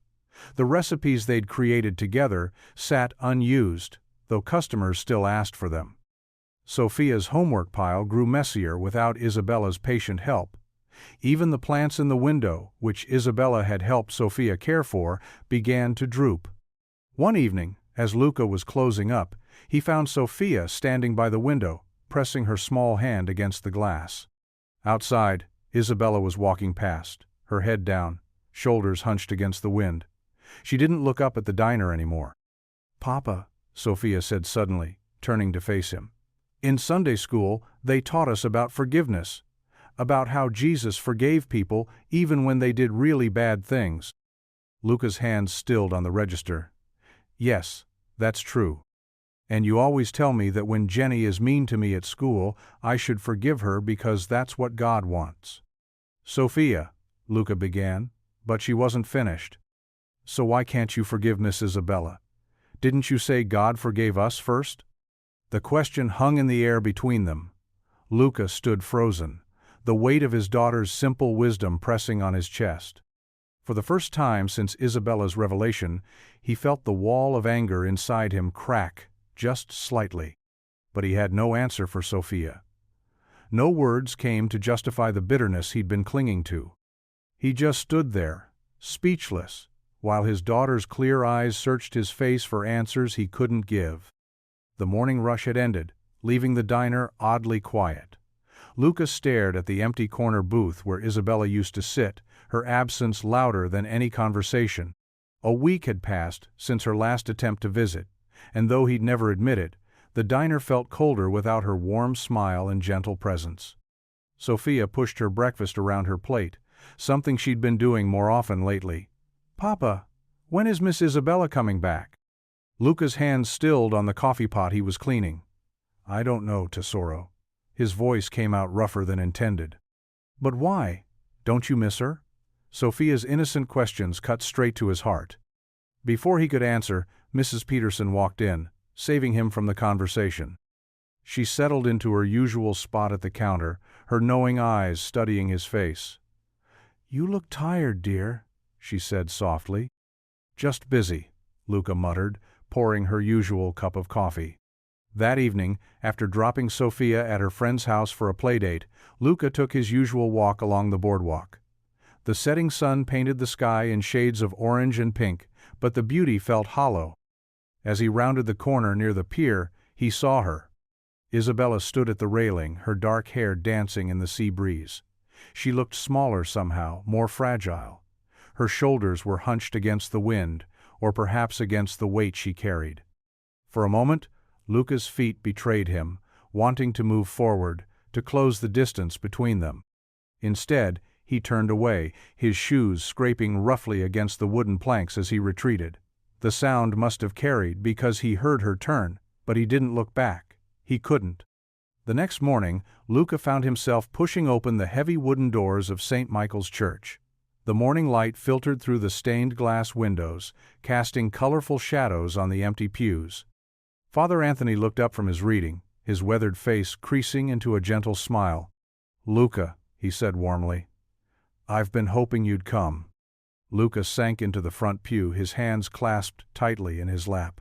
"I don't know what to do anymore, Father." The priest sat beside him, patient silence inviting Luca to continue. "Every time I close my eyes, I see Marco." Luca's voice cracked. And now, knowing that her father, that he was involved, he couldn't finish the sentence. Father Anthony nodded slowly.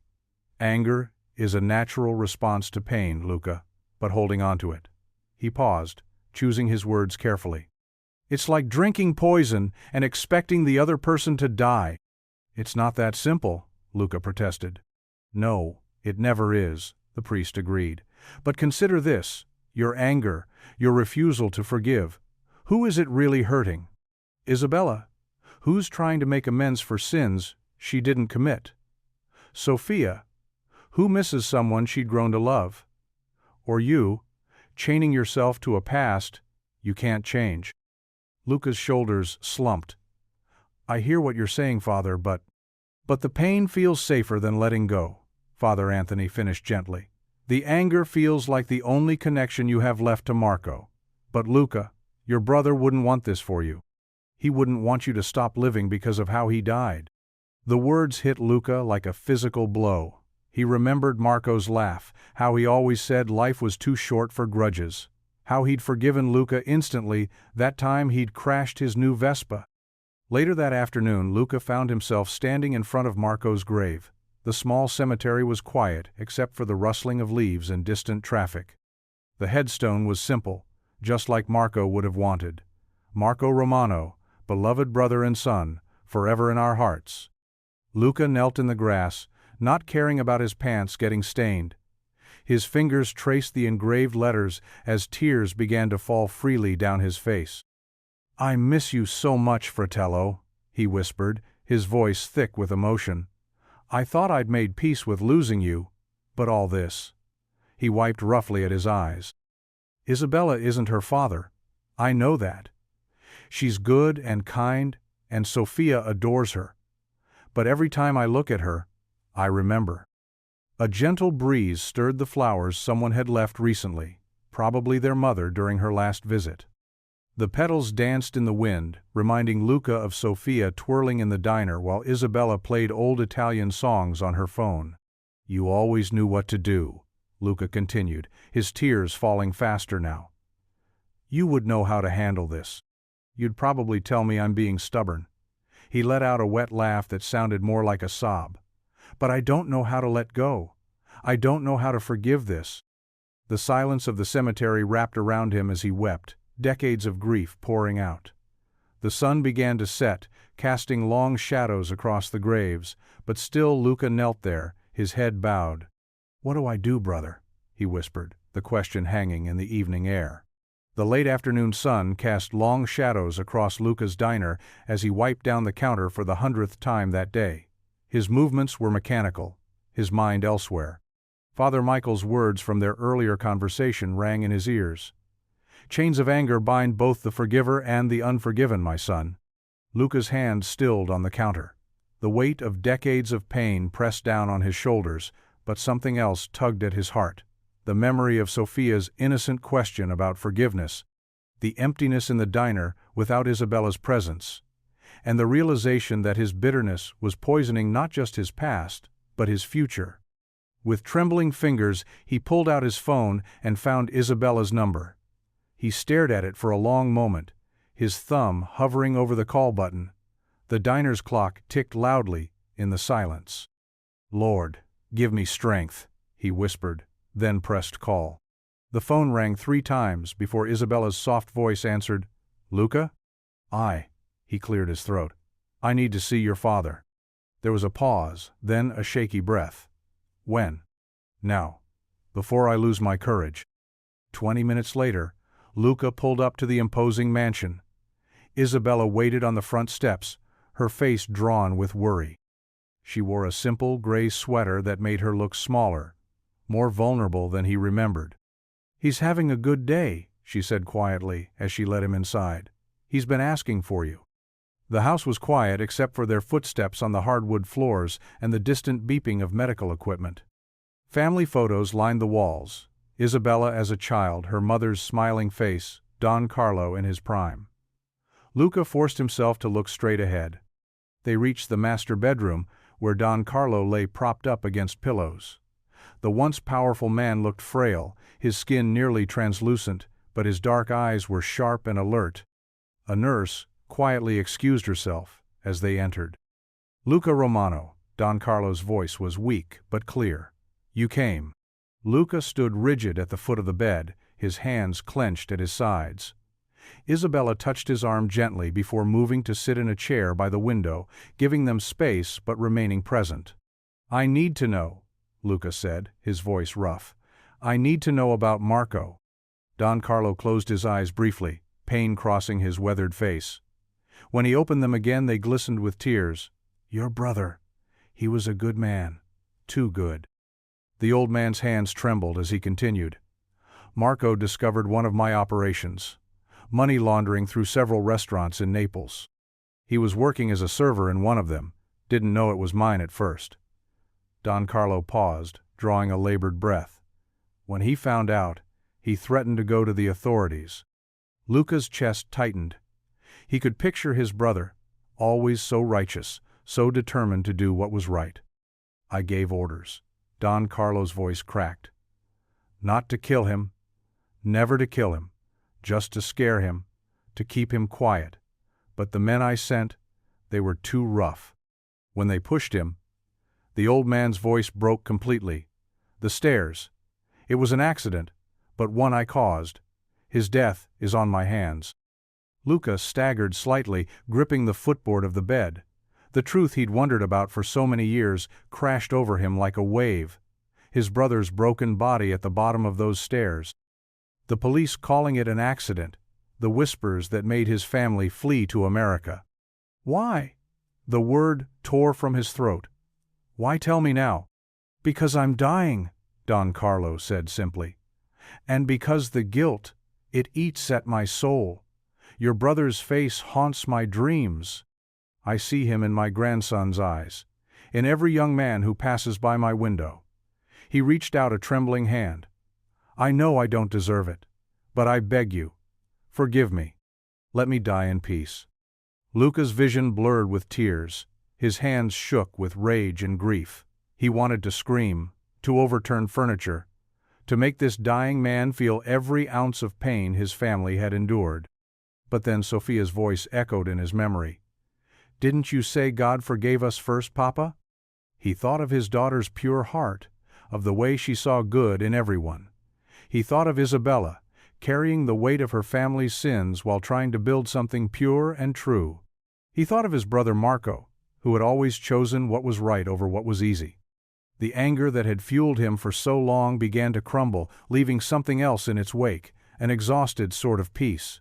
"I forgive you," Luca whispered, tears streaming down his face. The words felt like releasing a breath he'd held for 20 years. Isabella's sob broke the silence. She moved from her chair to grasp Luca's hand, her tears falling freely. Don Carlo's own weathered face was wet with tears as he murmured, "Gracie, Gracie," over and over. The morning sun streamed through the kitchen window, casting warm rectangles of light across the worn linoleum floor. Luca stood at the stove, whisking eggs in a bowl, while Sophia sat at their small kitchen table, swinging her legs and coloring. "Can I have extra cheese today, Daddy?" Sophia asked, not looking up from her drawing. "Sure, Piccola." Luca's voice carried a lightness that had been missing for weeks. He reached for the shredded mozzarella, sprinkling a generous handful into the eggs. The familiar sizzle of butter in the pan filled the kitchen. Sophia paused her coloring, her crayon hovering above the paper. "You're humming." "Am I?" Luca hadn't even noticed, but she was right. The old Italian lullaby his mother used to sing had been flowing from him naturally. "You sound happy again." Sophia set down her crayon and watched him with those observant eyes that sometimes seemed too wise for her 8 years. Luca poured the eggs into the pan, the butter crackling. "I feel lighter." He gave the eggs a gentle stir. "Like I put down something heavy I'd been carrying for a long time." "Because you forgave Miss Isabella's dad?" "Yes." Luca nodded, sliding the fluffy eggs onto 2 plates. "Sometimes forgiving someone else helps heal your own heart." They were halfway through breakfast when the bell above the diner's front door chimed softly. Luca knew who it was before he even looked up. Isabella stood in the doorway, hesitant, her hands clasped in front of her. She wore a simple blue dress, her dark hair pulled back, looking both elegant and uncertain. "Good morning," she said quietly. "Miss Isabella." Sophia jumped up from her chair but then stopped, looking between the adults with sudden shyness. Luca wiped his hands on his apron. "Would you like some breakfast? I made extra eggs." Isabella's shoulders relaxed slightly at his warm tone. "I'd like that very much." He gestured to an empty chair at their table, and she sat down carefully, as if afraid to disturb the peaceful morning atmosphere. Luca brought her a plate and fresh coffee, then settled back into his own seat. "Hi, Sophia." Isabella smiled at the little girl. "Is that a new drawing?" Sophia nodded eagerly, pushing her paper across the table. "It's our diner, see? And look, I drew you too." Isabella's eyes grew misty as she studied the crayon figures. Luca behind the counter, Sophia at a table, and herself standing nearby, all surrounded by bright yellow stars that Sophia had scattered across the page. "It's beautiful," Isabella whispered. Luca watched them, feeling a familiar warmth spread through his chest. The same warmth he'd felt during their heritage night, before everything had fallen apart. Before the truth about Marco had surfaced. "Sophia," he said gently, "why don't you go get ready for school? We'll leave in 15 minutes. Sophia gathered her crayons, understanding in that intuitive way children sometimes do that the adults needed to talk. She hugged Isabella quickly before skipping toward the back. Silence settled between them, not uncomfortable but weighted with things that needed to be said. Isabella stirred her coffee slowly, gathering her thoughts. "I've been thinking about trust," she finally said, her voice soft but steady. "About how it's like fine china. Beautiful when whole but once broken. It takes time and patience to piece back together," Luca finished. "Yes." Isabella met his eyes. "I want you to know that I understand if you need that time. What my father did to your family. She swallowed hard. I can't undo it. I can't even explain it away. All I can do is promise that I'm not my father's choices. I'm just me. Luca wrapped his hands around his coffee cup, feeling its warmth. When Marco died, I thought I'd never trust anyone again. I built walls so high that even Sofia sometimes had trouble reaching me. He paused, choosing his words carefully. But these past few months, working beside you in the diner, watching you with Sofia, those walls started coming down before I even realized it. And then, I broke that trust, Isabella said quietly. You told me the truth, Luca corrected her. It hurt. God, it hurt. But you chose honesty over comfort. That means something. The morning sun had climbed higher, filling the diner with golden light. Outside, early customers were beginning to arrive, peering through the windows. I'd like to try again, Isabella said. Slowly, one day at a time, if you're willing. Luca thought about the way Sofia lit up around Isabella, about shared laughter over spilled flour, about the simple joy of speaking his mother tongue with someone who understood. He thought about forgiveness, not as a single moment, but as a journey they could walk together. I'd like that too, he said. We can start with breakfast, then maybe you could help with the lunch rush? He gestured toward the kitchen with a slight smile. Someone needs to keep me from burning the garlic bread. Isabella laughed softly, relief clear in her eyes. I think I can manage that. Sofia's footsteps thundered down the stairs, her backpack bouncing. Ready for school. Perfect timing. Luca stood, grabbing his keys. He turned to Isabella. The diner opens in an hour. Think you can be back by then? Isabella nodded, her smile reaching her eyes. I'll be here. As they walked Sofia to school together, their steps falling naturally in sync, Luca felt the rightness of this new beginning. Not perfect, not without its complications, but honest and hopeful. Like the morning sun warming their faces, like his daughter's hand in his, like the prospect of healing together instead of hurting apart. The wooden church pews creaked as the congregation settled in for Sunday service. Sunlight filtered through stained glass windows, painting rainbow patterns across the worn hymnals. Luca sat with Sofia beside him, his heart beating a little faster as Isabella slipped into their pew moments later. A few heads turned. The whispers started immediately, like rustling leaves in autumn. Mrs. Henderson, 3 rows back, leaned to whisper something to her husband. The Marino brothers, usually friendly faces, stared straight ahead with tight expressions. Sofia reached for Isabella's hand and squeezed it. I like your dress, she said, loud enough for nearby rows to hear. Isabella smiled, smoothing the fabric of her simple blue dress with her free hand. Thank you, sweetheart, she whispered back. Pastor Mike approached the pulpit, his weathered face scanning the congregation. His eyes lingered briefly on their row, and Luca thought he saw a slight nod of approval. Today's sermon, the pastor began, is about the transformative power of forgiveness. Luca felt Isabella tense beside him. He reached across Sofia to pat Isabella's hand gently, earning more whispers from behind them. The sermon progressed, touching on familiar passages about mercy and redemption. When the time came for testimonies, Luca felt a sudden urge he couldn't ignore. His hand rose almost of its own accord. Brother Romano? Pastor Mike acknowledged him with warm surprise. Luca stood, his legs slightly shaky. He hadn't planned this, but the words came naturally as he faced his community. I've been coming to this church for 8 years now, he began, his voice steady despite his nerves. You all welcomed me and Sofia when we needed it most, after Maria passed. He paused, gathering his thoughts. You showed us God's love in action. The whispers had ceased. Every face was turned toward him. Recently, God challenged me to show that same love to others, to forgive as I've been forgiven. He glanced at Isabella, who watched him with glistening eyes. Many of you know Isabella De Luca has been helping at my diner. Some of you have concerns about her family name. Mrs. Henderson shifted uncomfortably in her seat. The Marino brothers exchanged glances. But here's what I've learned, Luca continued, his voice growing stronger. God doesn't judge us by our last names or our family's past. He judges the heart. He took a deep breath.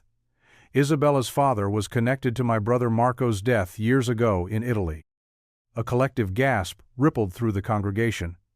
Isabella bowed her head, but Luca wasn't finished. I carried that pain for years. The anger, the bitterness. It was eating me alive. But my daughter Sophia, he smiled down at her. She reminded me of something important. She asked why I teach her about forgiveness in Sunday school if I can't forgive myself. Several parents nodded, understanding in their eyes. This week, I chose to forgive. Not because the past doesn't matter, but because the future matters more. Isabella showed me incredible courage by telling me the truth, knowing she might lose my friendship. Her father, in his final days, sought forgiveness instead of hiding from his sins. Pastor Mike stood quietly beside the pulpit, nodding encouragement. I'm standing here today because I want you all to know, Isabella De Luca isn't her father's sins. She's a woman who chose a different path, who helps Sophia with homework, who volunteers to wash dishes in my diner, who brings elderly Mrs. Martinez soup when she's sick. His voice cracked slightly. She's someone who made me believe in second chances again. Isabella wiped tears from her cheeks as Sophia hugged her tight.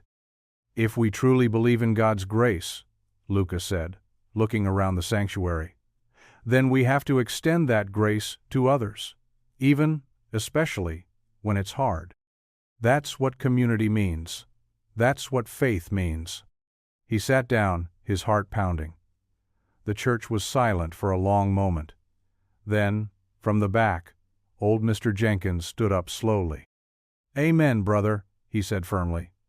Others echoed the word, voices growing stronger. Pastor Mike returned to the pulpit, his eyes bright. Thank you, Brother Romano, for that powerful testimony. Let's pray together. As the congregation bowed their heads, Luca felt Isabella's hand find his across Sophia's shoulders. They prayed together, 3 hearts beating in sync. After the service ended, people lingered in the aisles longer than usual.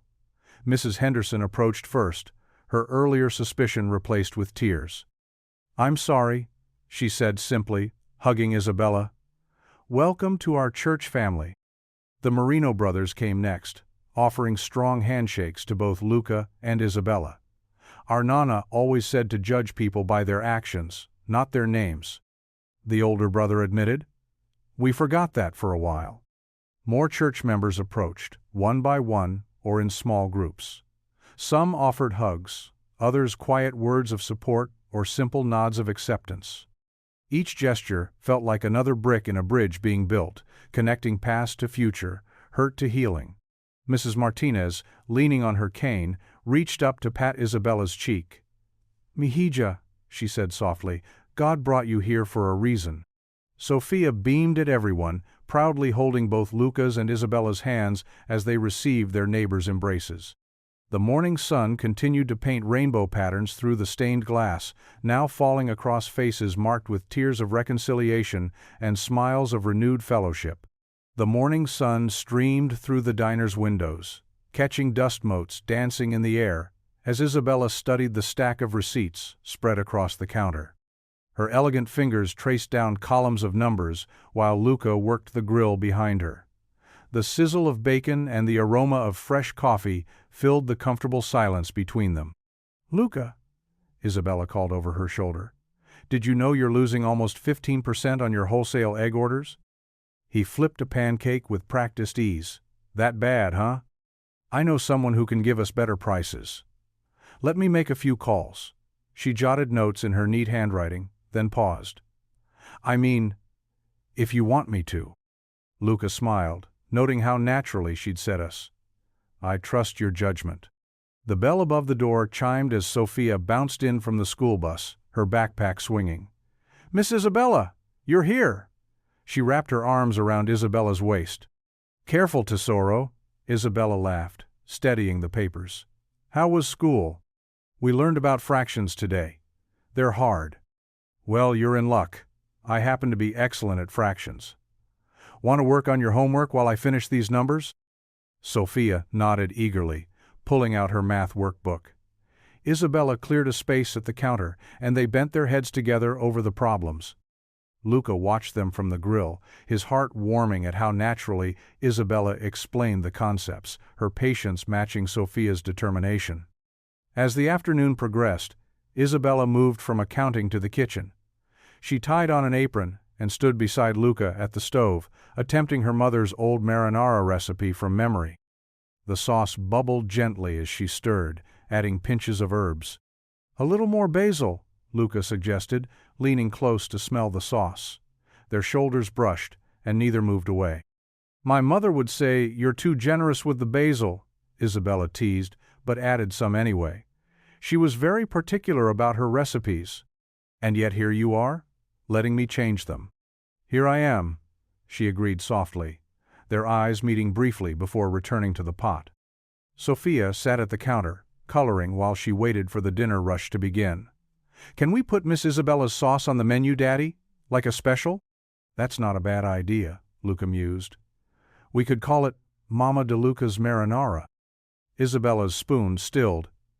"You'd put my family name on the menu?" "It's a good name," Luca said firmly. "And it's a good sauce." Tears brightened Isabella's eyes, but she blinked them away with a smile. "Let's see if the customers agree first." The dinner crowd loved the new sauce. Regular customers asked for the recipe, and Isabella shared it proudly, explaining how her mother had learned it from her grandmother in the old country. The stigma of her surname seemed to fade with each bowl served, replaced by appreciation for the tradition and love cooked into every batch. Days fell into a comfortable rhythm. Isabella arrived each morning with fresh ideas and quiet determination. She modernized the booking system, negotiated better supplier contracts, and slowly added her mother's recipes to the specials board.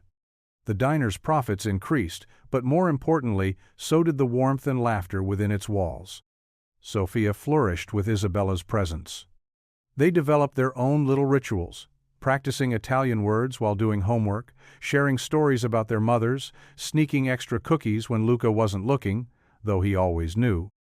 Isabella taught Sophia to braid her hair the way her own mother had done, and Sophia taught Isabella how to draw butterflies the right way.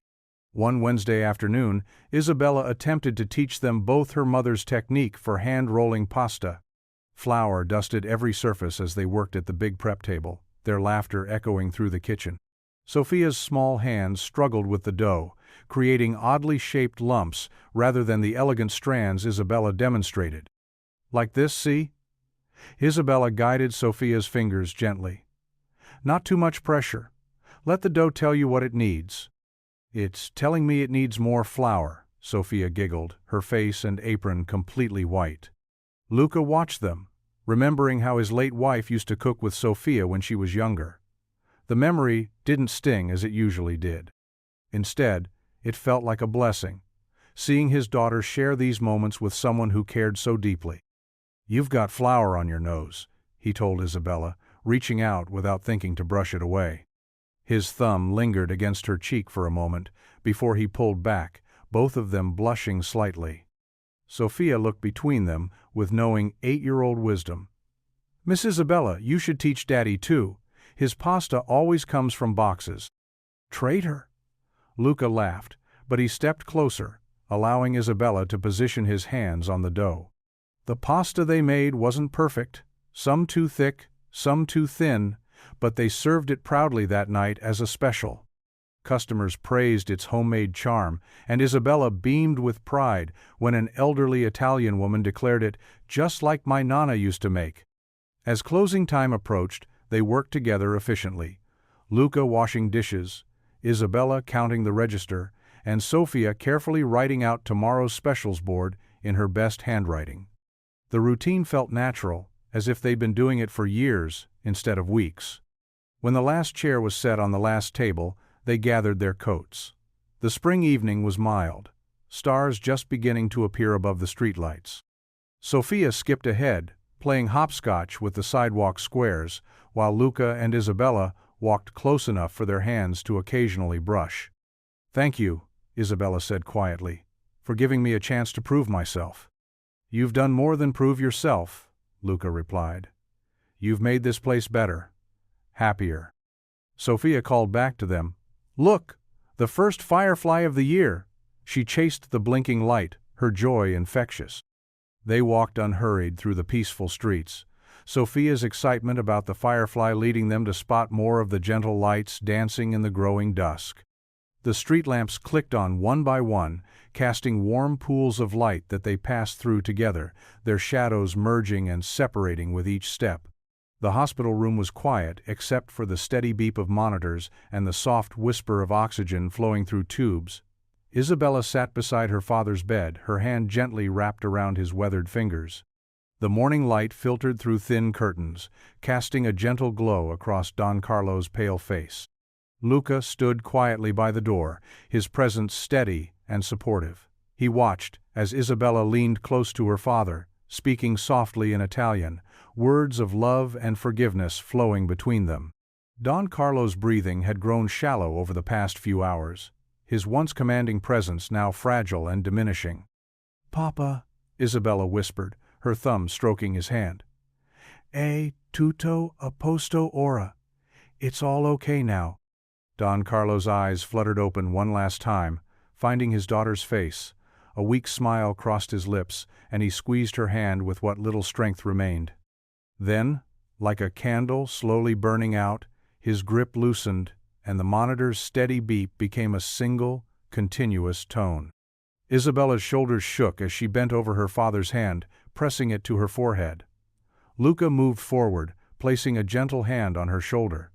She reached up and covered it with her own, drawing strength from his presence.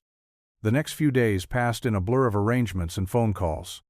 Luca helped Isabella navigate the complex web of funeral preparations, standing beside her as she made decisions about flowers, music, and the service itself. Sophia drew pictures for Isabella, filling them with hearts and angels, leaving them on the counter at the diner where Isabella would find them. On the morning of the funeral, the church stood solemn and dignified against a gray sky. People filed in quietly, their footsteps echoing on the stone steps. Many faces from the old days appeared, some that Isabella hadn't seen in years, but she kept her eyes forward, her head held high. Luca sat beside her in the front pew, Sophia between them. The little girl held Isabella's hand throughout the service, occasionally reaching up to wipe away tears that escaped down Isabella's cheeks. Father Michael's words floated through the church, speaking of redemption, of second chances, of a father's love for his daughter. During the eulogy, Isabella rose with quiet grace. Her voice, though soft, carried clearly through the hushed church. "My father lived two lives," she began, "one that cast a long shadow, and one that taught me about the power of asking for forgiveness. In his final days, he showed me that it's never too late to choose a different path." Her eyes met Luca's briefly, drawing strength from his encouraging nod. "He died at peace, knowing that love and forgiveness are stronger than any mistakes we make. That's the legacy I choose to carry forward." After the service, the gathering moved to the cemetery. The autumn wind rustled through nearby trees as the casket was lowered into the ground. Isabella stood straight, accepting condolences with quiet dignity.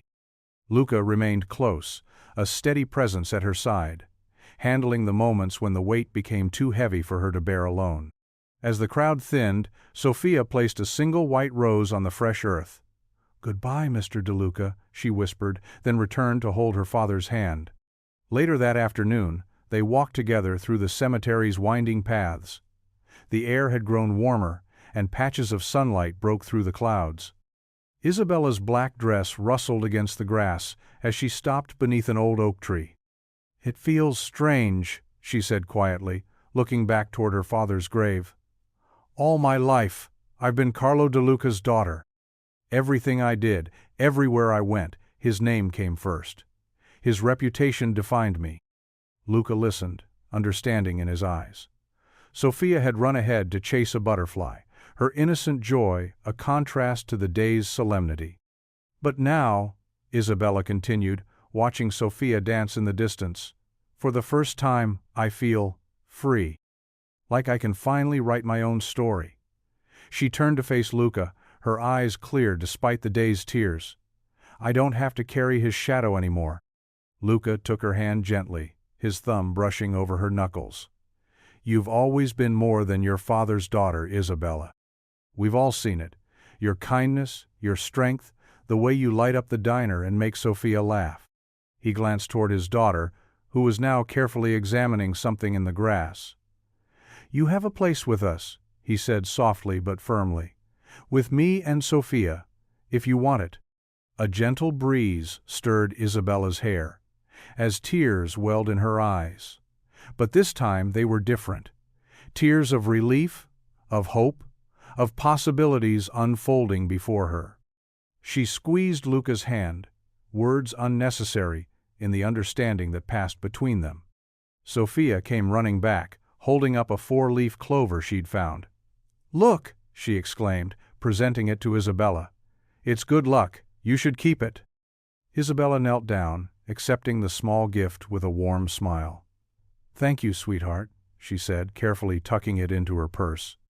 The simple gesture, the child's uninhibited affection, spoke volumes about the future that lay ahead, one not defined by the past, but by the love and trust they'd built together. The three of them stood there in the cemetery, touched by the late afternoon sun, a moment of new beginnings rising from an ending. Isabella looked at her father's grave one last time, silently thanking him for his final gift, the freedom to become who she was always meant to be. The morning started like any other at Romano's diner. Luca wiped down the counter while Sophia arranged fresh flowers in small vases at each table. The smell of brewing coffee and baking bread filled the cozy space. Isabella stood by the register, reviewing the day's receipts with a furrowed brow. "The numbers are down again," she said quietly, not wanting Sophia to hear. Luca's hand paused mid-wipe. He'd noticed fewer familiar faces lately. The whispers had started up again after Don Carlo's funeral last week. Old fears died hard in their small town. The bell above the door chimed. Mrs. Peterson, who'd been coming for breakfast every Tuesday for the past decade, walked in with her usual church group. But, today, instead of heading to their regular booth, they huddled near the door. Mrs. Peterson's face was pinched with worry as she approached the counter. "Luca, dear," she said, wringing her hands, We're going to try that new place on 5th Street today." Luca's stomach clenched, but he kept his voice steady. "Is there something wrong with our service, Mrs. Peterson?" "Oh, no," she rushed to say. "It's just, well, people are talking about the DeLuca connection. My friends are concerned." Isabella stiffened beside the register, her cheeks flushing. Sophia looked up from her flower arranging, her young face confused. "I understand," Luca said softly, though his heart ached. "You do what you feel is right." After they left, more regulars followed suit. By lunchtime, the usually bustling diner was half empty. Isabella tried to keep busy, reorganizing menus that didn't need organizing, while Luca stared out the window at passing townspeople who deliberately avoided looking in. "Maybe I should step back," Isabella said during a quiet moment. "Let things cool down." "No," Luca replied firmly, though doubt gnawed at his resolve. "We're not doing anything wrong." But as the afternoon wore on, the weight of judgment became harder to bear. A group of teenagers pressed their faces against the window, making exaggerated mob boss gestures before running away laughing. An anonymous caller asked if they paid protection money to stay open. Sophia noticed the tension. During a lull, she tugged on Luca's apron. "Daddy, why aren't people coming to eat? Our food is still good." Luca knelt down to her level, fighting back tears. "Sometimes people let fear make their choices, sweetheart, even when they shouldn't." "But we learned in Sunday school that perfect love casts out fear," Sophia said with child-like certainty. Isabella, overhearing, turned away to hide her own tears. Luca stood, questioning everything. Had he been foolish to think the town would accept them? Had forgiveness been the right choice if it meant his daughter would suffer? The afternoon dragged on. Luca mechanically went through the motions of preparing dinner service, though he wondered if anyone would come. Isabella's shoulders drooped as she counted the meager day's earnings. Then the bell chimed again. "Mrs. Martinez, Their elderly neighbor, who came every Friday for meatballs, walked in. Her face was set with determination. "I've had enough of this foolishness," she announced. She pulled out her phone and started making calls. "Hello, Sarah? Get the prayer group over to Romano's right now." "Yes, right now." Within 30 minutes, the diner's door kept chiming. Members of their church began filing in, led by Mrs. Martinez. They pulled tables together, ordered coffee and pastries, and joined hands. "We're here to pray," Mrs. Martinez declared, her voice strong and clear. "Not just for this business, but for our community's heart." The prayer circle grew as more people arrived. Even a few who had avoided the diner earlier slipped in, shamefaced but welcome. Their voices lifted in prayer, asking for understanding and unity. "Lord," Mrs. Martinez prayed, "help us remember that your love knows no boundaries, that forgiveness isn't just something we preach, but something we live. Bless this place where family means more than blood, where grace overcomes judgment." Sophia watched with wide eyes as the circle expanded. Isabella stood trembling, overwhelmed by the show of support. Luca felt his earlier doubts melting away as the prayers continued, replaced by a renewed sense of purpose. The kitchen timer dinged, and Luca realized his latest batch of garlic knots was ready. As he pulled them from the oven, Mrs. Brasday Martinez called out, "Luca, bring those over. Nothing goes better with prayer than fresh bread." The warm, garlicky aroma filled the diner as Luca distributed the bread. People broke from their prayers to share the food, and suddenly the atmosphere shifted from solemn to celebratory. Conversation and laughter mixed with the prayers, creating the familiar warmth that had always made the diner special. "This is what community looks like," Mrs. Martinez said, squeezing Isabella's hand. "Not whispers and fear, but breaking bread together." The prayer circle continued, but now it felt more like a gathering of family than a formal service. Children ran between tables, elderly couples shared stories, and newer residents mingled with old-timers. The diner hummed with the energy Luca had feared might be lost forever. Through it all, Mrs. Martinez stood like a guardian angel, greeting newcomers and making sure everyone felt welcome. She pulled aside those who still showed hesitation, speaking to them quietly but firmly about grace and acceptance. "The Lord works in mysterious ways," she said to Luca as he refilled her coffee cup. "Sometimes it takes a challenge to show us who our true family is." Looking around at the filled tables, at Isabella's brightening smile, at Sophia's joyful playing with other children, Luca knew Mrs. Martinez was right. Faith hadn't just conquered fear. It had transformed it into something beautiful. The diner buzzed with warmth, hope, and the promise that tomorrow would be better. The prayer circle had become a circle of community, proving that love and acceptance could overcome even the deepest prejudices.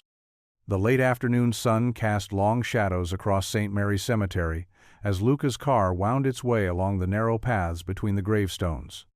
Sophia sat quietly in the back seat, clutching a bouquet of white lilies they'd picked up from the diner's morning delivery. Isabella's hands were folded tightly in her lap, her eyes fixed on the familiar route to Marco's final resting place. Luca parked near the old oak tree that had become his landmark over the years.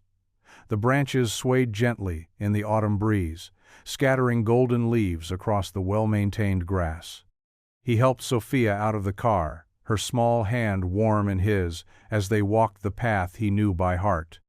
"Is this where Uncle Marco sleeps?" Sophia asked softly, her voice carrying in the cemetery's stillness. "Yes, tesoro," Luca replied, using the endearment that always made her smile. "This is where we come to talk to him." Isabella hung back a few steps, her heels sinking slightly into the soft ground. Her face showed the weight of what they'd come to do. She carried her own small bouquet, red roses, wrapped in simple brown paper. Marco's headstone stood clean and dignified, the carved letters still sharp despite the years. Marco Romano, beloved brother, son, and friend. The dates below marked a life cut too short, a truth that still ached in Luca's chest. Sophia placed her lilies carefully at the base of the stone, arranging them with the careful precision of a child determined to make everything perfect.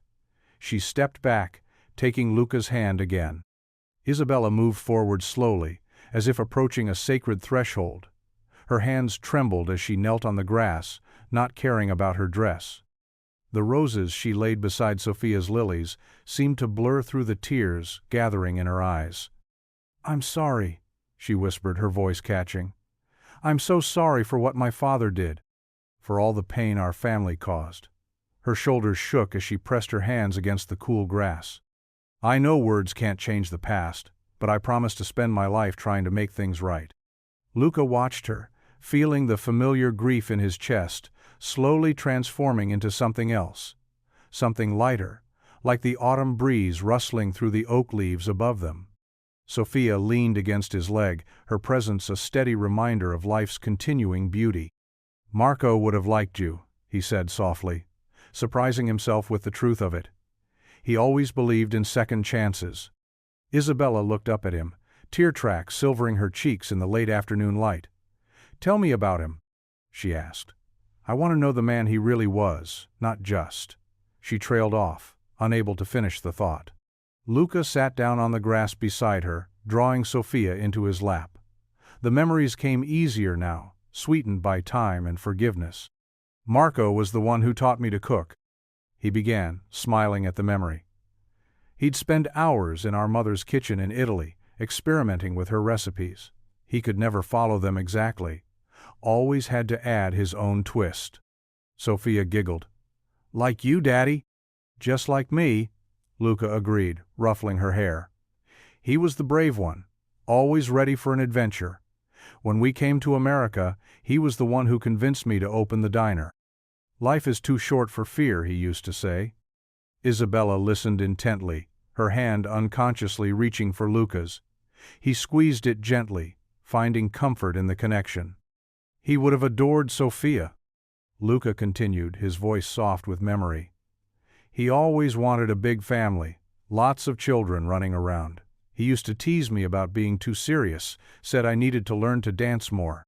"Like at the diner party," Sophia chimed in, referring to their celebration weeks ago. "Exactly like that," Luca smiled. "He would have been right in the middle of it all, probably teaching you his terrible jokes." The sun dipped lower, painting the sky in shades of pink and gold. A gentle wind stirred the flowers at the base of the headstone, mixing the lilies and roses together, as if they'd always meant to be that way. Isabella wiped her eyes, her voice stronger now. "Thank you for sharing him with me," she said, "for letting me be part of this." Luca stood slowly, helping both Isabella and Sophia to their feet. He reached into his jacket pocket and pulled out a single white rose, his own tradition, started years ago. As he laid it among the other flowers, he felt the weight of the past finally lifting, making room for something new to grow. Looking at the two people beside him, his daughter with her mother's smile and Isabella with her hard-won grace, he felt Marco's presence more as a blessing than a grief. The autumn light wrapped around them like a gentle embrace as Luca spoke the words that had been growing in his heart. "We're a family now, Marco." The afternoon sun streamed through the freshly cleaned windows of Romano's diner, catching the shimmer of party streamers and twinkling lights that Isabella and Sophia had spent hours hanging. Luca stood in the kitchen, taking a deep breath as he surveyed the transformed space. The usual booths had been pushed back, creating an open area in the center. Round tables draped in crisp white cloths filled the room, each decorated with small vases of wildflowers. "Daddy, look!" Sophia called out, spinning in her new blue dress. "Miss Isabella braided my hair just like hers." She touched the intricate crown braid wrapped around her head, beaming with pride. Luca smiled, his heart warming at the sight. Isabella emerged from the back room, carrying the last tray of appetizers. She wore a simple emerald dress that made her eyes sparkle, and her own dark hair was indeed styled identically to Sophia's. "The lasagna's almost ready," Isabella said, setting down the tray. "I used your mother's recipe, but—" She hesitated, biting her lip. "I added just a touch of nutmeg like my mama used to do." "It smells perfect," Luca assured her, touching her arm gently. The gesture felt natural now, where once he might have hesitated. The bell above the door chimed as the first guests arrived, Mrs. Martinez from the flower shop, followed by the Hendersons who owned the hardware store. Soon, a steady stream of familiar faces filled the diner. The parish priest, Father Michael, entered with his characteristic warm smile, followed by a group of church ladies carrying additional dishes. "Luca," called out Tony from the barber shop next door, "this place looks amazing." He wrapped Luca in a bear hug, then turned to Isabella. "And you must be the angel who's been helping him keep this place running so smooth lately." Isabella blushed, but stood tall. Gone was the nervous woman who had first walked into the diner months ago, carrying the weight of her family name.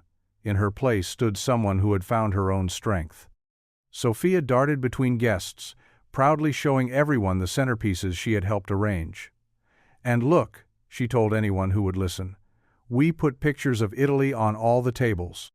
Indeed, each centerpiece included a small framed photograph, some of Luca's hometown, others from Isabella's mother's collection. The kitchen hummed with activity as Luca and Isabella worked in perfect sync, bringing out trays of food. Their special menu for the night blended both their family traditions: Luca's father's famous meatballs alongside Isabella's mother's pesto, crusty bread from both their grandmother's recipes. Father Michael stood to offer a blessing before the meal. "Lord," he began, his voice carrying across the now hushed room, "we gather tonight to celebrate new beginnings, forgiveness, and the power of your love to heal all wounds. Bless this food, this gathering, and especially this family that has shown us the true meaning of grace." As people began to eat, the conversation and laughter grew louder. Old Mrs. Peterson, who had initially been one of the most vocal critics of Isabella's presence in town, now sat beside her, asking earnestly about her mother's recipes. The diner buzzed with the warm energy of a true community gathering. Marco D'Angelo, the local music teacher, set up his accordion in the corner. The familiar strains of traditional Italian folk songs filled the air, mixing with the clinking of glasses and the happy chatter of conversation. "Remember when people wouldn't even come in if they saw my car parked outside?" Isabella murmured to Luca as they watched the scene from behind the counter. "Look at them now," Luca replied, his voice thick with emotion. "They just needed time to see the real you." Sophia skipped up to them, her face flushed with excitement. "Can we dance, please?" She grabbed both their hands, pulling them toward the open space in the center of the room. Other couples joined them as Marco switched to a waltz. Mrs. Martinez's teenage son helped move more tables aside to create a proper dance floor. Even Father Michael took a turn, spinning Sophia around while she giggled. The evening light faded outside, but inside, the diner glowed with warmth and joy. Someone had turned on the string lights early, creating a magical atmosphere. The aroma of coffee and dessert mingled with the lingering sense of dinner as Isabella brought out trays of cannoli, her mother's recipe made with Luca's artistic touch. "You've created something special here," Father Michael said quietly to Luca during a quiet moment. "Not just the food or the gathering, but a testimony to what faith and forgiveness can do." Luca watched as Isabella helped Sophia serve dessert, both of them wearing matching expressions of contentment. The sight of them together no longer brought him pain or uncertainty. Instead, he felt profound gratitude for how life's hardest moments had led him here. The music shifted to a gentle melody that Luca recognized from his childhood. Isabella approached him, holding out her hand with a shy smile. As they moved together on the dance floor, the rest of the room seemed to fade away. Sophia danced nearby, twirling in circles with pure joy, her dress floating around her. Looking across the room full of smiling faces, people who had become not just customers but family, Luca felt a deep sense of peace. His fingers intertwined with Isabella's as they watched Sophia spin and laugh, her happiness infectious. In this moment, surrounded by music and love, all the shadows of the past seemed to lift completely, making way for something new and beautiful to grow. The last guests had finally trickled out of Romano's diner, leaving behind echoes of laughter and the lingering warmth of celebration. Dishes were stacked neatly by the sink, waiting for tomorrow's attention. The party streamers still swayed gently from the ceiling fan's lazy spin, casting dancing shadows in the dimmed lights. Luca stood at his familiar spot behind the counter, rolling up his sleeves with practiced precision. The weight of the evening's joy still rested comfortably on his shoulders. He glanced at the old recipe box perched on the shelf above the stove, his grandmother's treasure trove of culinary secrets. His fingers traced the worn edges of the wooden box before carefully lifting it down. "Are you sure about this?" Isabella asked softly from where she stood beside Sophia, both of them having changed from their party clothes into more comfortable attire. Isabella had borrowed one of the spare aprons he kept in the back, and Sophia wore her favorite kid-sized chef's hat, a birthday gift from last year. "I've never been more sure," Luca replied, his voice warm and steady. He pulled out a yellowed index card, the handwriting faded but still legible in his grandmother's elegant script. "This recipe. It's been in our family for generations. My Nonna used to say it wasn't just about the ingredients, it was about love being passed down through time." Sophia bounced on her toes, trying to peek at the card. "What are we making, Daddy?" "Tortellini alla nonna," Luca answered, setting out flour, eggs, and other ingredients on the spotless counter. "Your great-grandmother's special recipe. She made this for every important family moment. Celebrations, reconciliations, homecomings." Isabella's eyes softened. "And this is one of those moments?" "It is." Luca nodded, measuring flour into 3 separate bowls. "Here, everyone needs their own workspace. First, we make wells in the flour, like little valleys in a mountain of snow." Sophia giggled as she poked her finger into the flour, creating a perfect crater. Isabella followed suit, her movements more hesitant but just as precise. "Now, the eggs," Luca demonstrated, cracking his with one hand. "Gently into the center. Nana always said the key was to work from the inside out, slowly bringing the flour into the egg." They worked in comfortable silence for a few minutes, hands covered in flour as they kneaded their dough. Sophia's tongue poked out in concentration, her small fingers working diligently. Isabella's technique was naturally elegant, though she looked to Luca occasionally for reassurance. "You're doing perfectly." He encouraged them both. "Now, watch this technique." Nana insisted it had to be done just so. He demonstrated the proper folding method, his hands moving with muscle memory developed over decades. Flour dusted the air like fairy dust as they worked, catching the warm light of the kitchen. A streak of white decorated Sophia's cheek where she'd absently rubbed it. Isabella had flour in her hair, making it look as though she'd been touched by early frost. Even Luca hadn't escaped, his dark eyebrows now comically pale. "Papa," Sophia said suddenly, looking up from her somewhat misshapen attempts at pasta, "is this how you learned to cook? With your Nana?" Luca paused, memories washing over him like a gentle tide. "Yes, tesoro. Every Sunday afternoon she would teach me something new. Sometimes Marco would join us." He trailed off, but the memory brought a smile rather than pain. Isabella reached across the counter, her flour-covered hand finding his. "Thank you for sharing this with us," she said softly, "for trusting us with something so precious." "Family recipes are meant to be passed down," Luca replied, squeezing her hand, "to the people we love." They continued working, Luca guiding them through each step of the intricate process. He showed them how to make the filling, a secret blend of cheeses, herbs, and spices that his grandmother had perfected over the years. The kitchen filled with the aromatic scent of fresh pasta and simmering sauce. Finally, their combined efforts produced 3 plates of steaming tortellini, each slightly different but made with equal care. They settled at the counter, the diner dark, except for the warm glow above them. "Wait," Sophia said solemnly before they could begin. "Shouldn't we say grace, like Nana used to?" Luca's heart swelled. He reached for Sophia's hand on one side and Isabella's on the other, forming an intimate circle in the quiet kitchen. The prayer he spoke was simple but heartfelt, thanking God for new beginnings and unexpected blessings. As they ate together, sharing bites and stories, Luca looked around at his small family.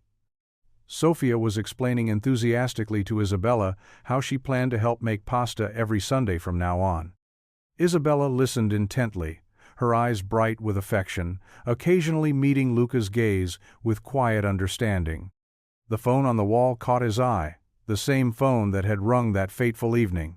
He remembered his panic at hearing Italian on the other end, his fear that the past was coming to disrupt his carefully built peace. How wrong he'd been. One phone call, he mused aloud, causing both Sofia and Isabella to look up. One simple phone call changed everything. I thought it was the past calling to haunt me. He smiled, reaching out to wipe a spot of sauce from Sofia's chin. Instead, it was the future reaching out its hand. The diner's warm lights cast a gentle glow over their small gathering, the windows reflecting their image like a portrait of possibility. Outside, the open sign had been turned off, but the restaurant seemed more alive than ever, a beacon of love and second chances, illuminated by the simple act of sharing a grandmother's recipe with the people who had become his heart's home. What would you do if you were in their place? Comment your answer below, and let's see how you'd rewrite the ending. If you thought this was just the beginning, you're right. Click through and see where the story takes you next. If you enjoyed the story of Luca Romano, I handpicked the next story that you will enjoy. Please don't miss this one. Click here to watch it.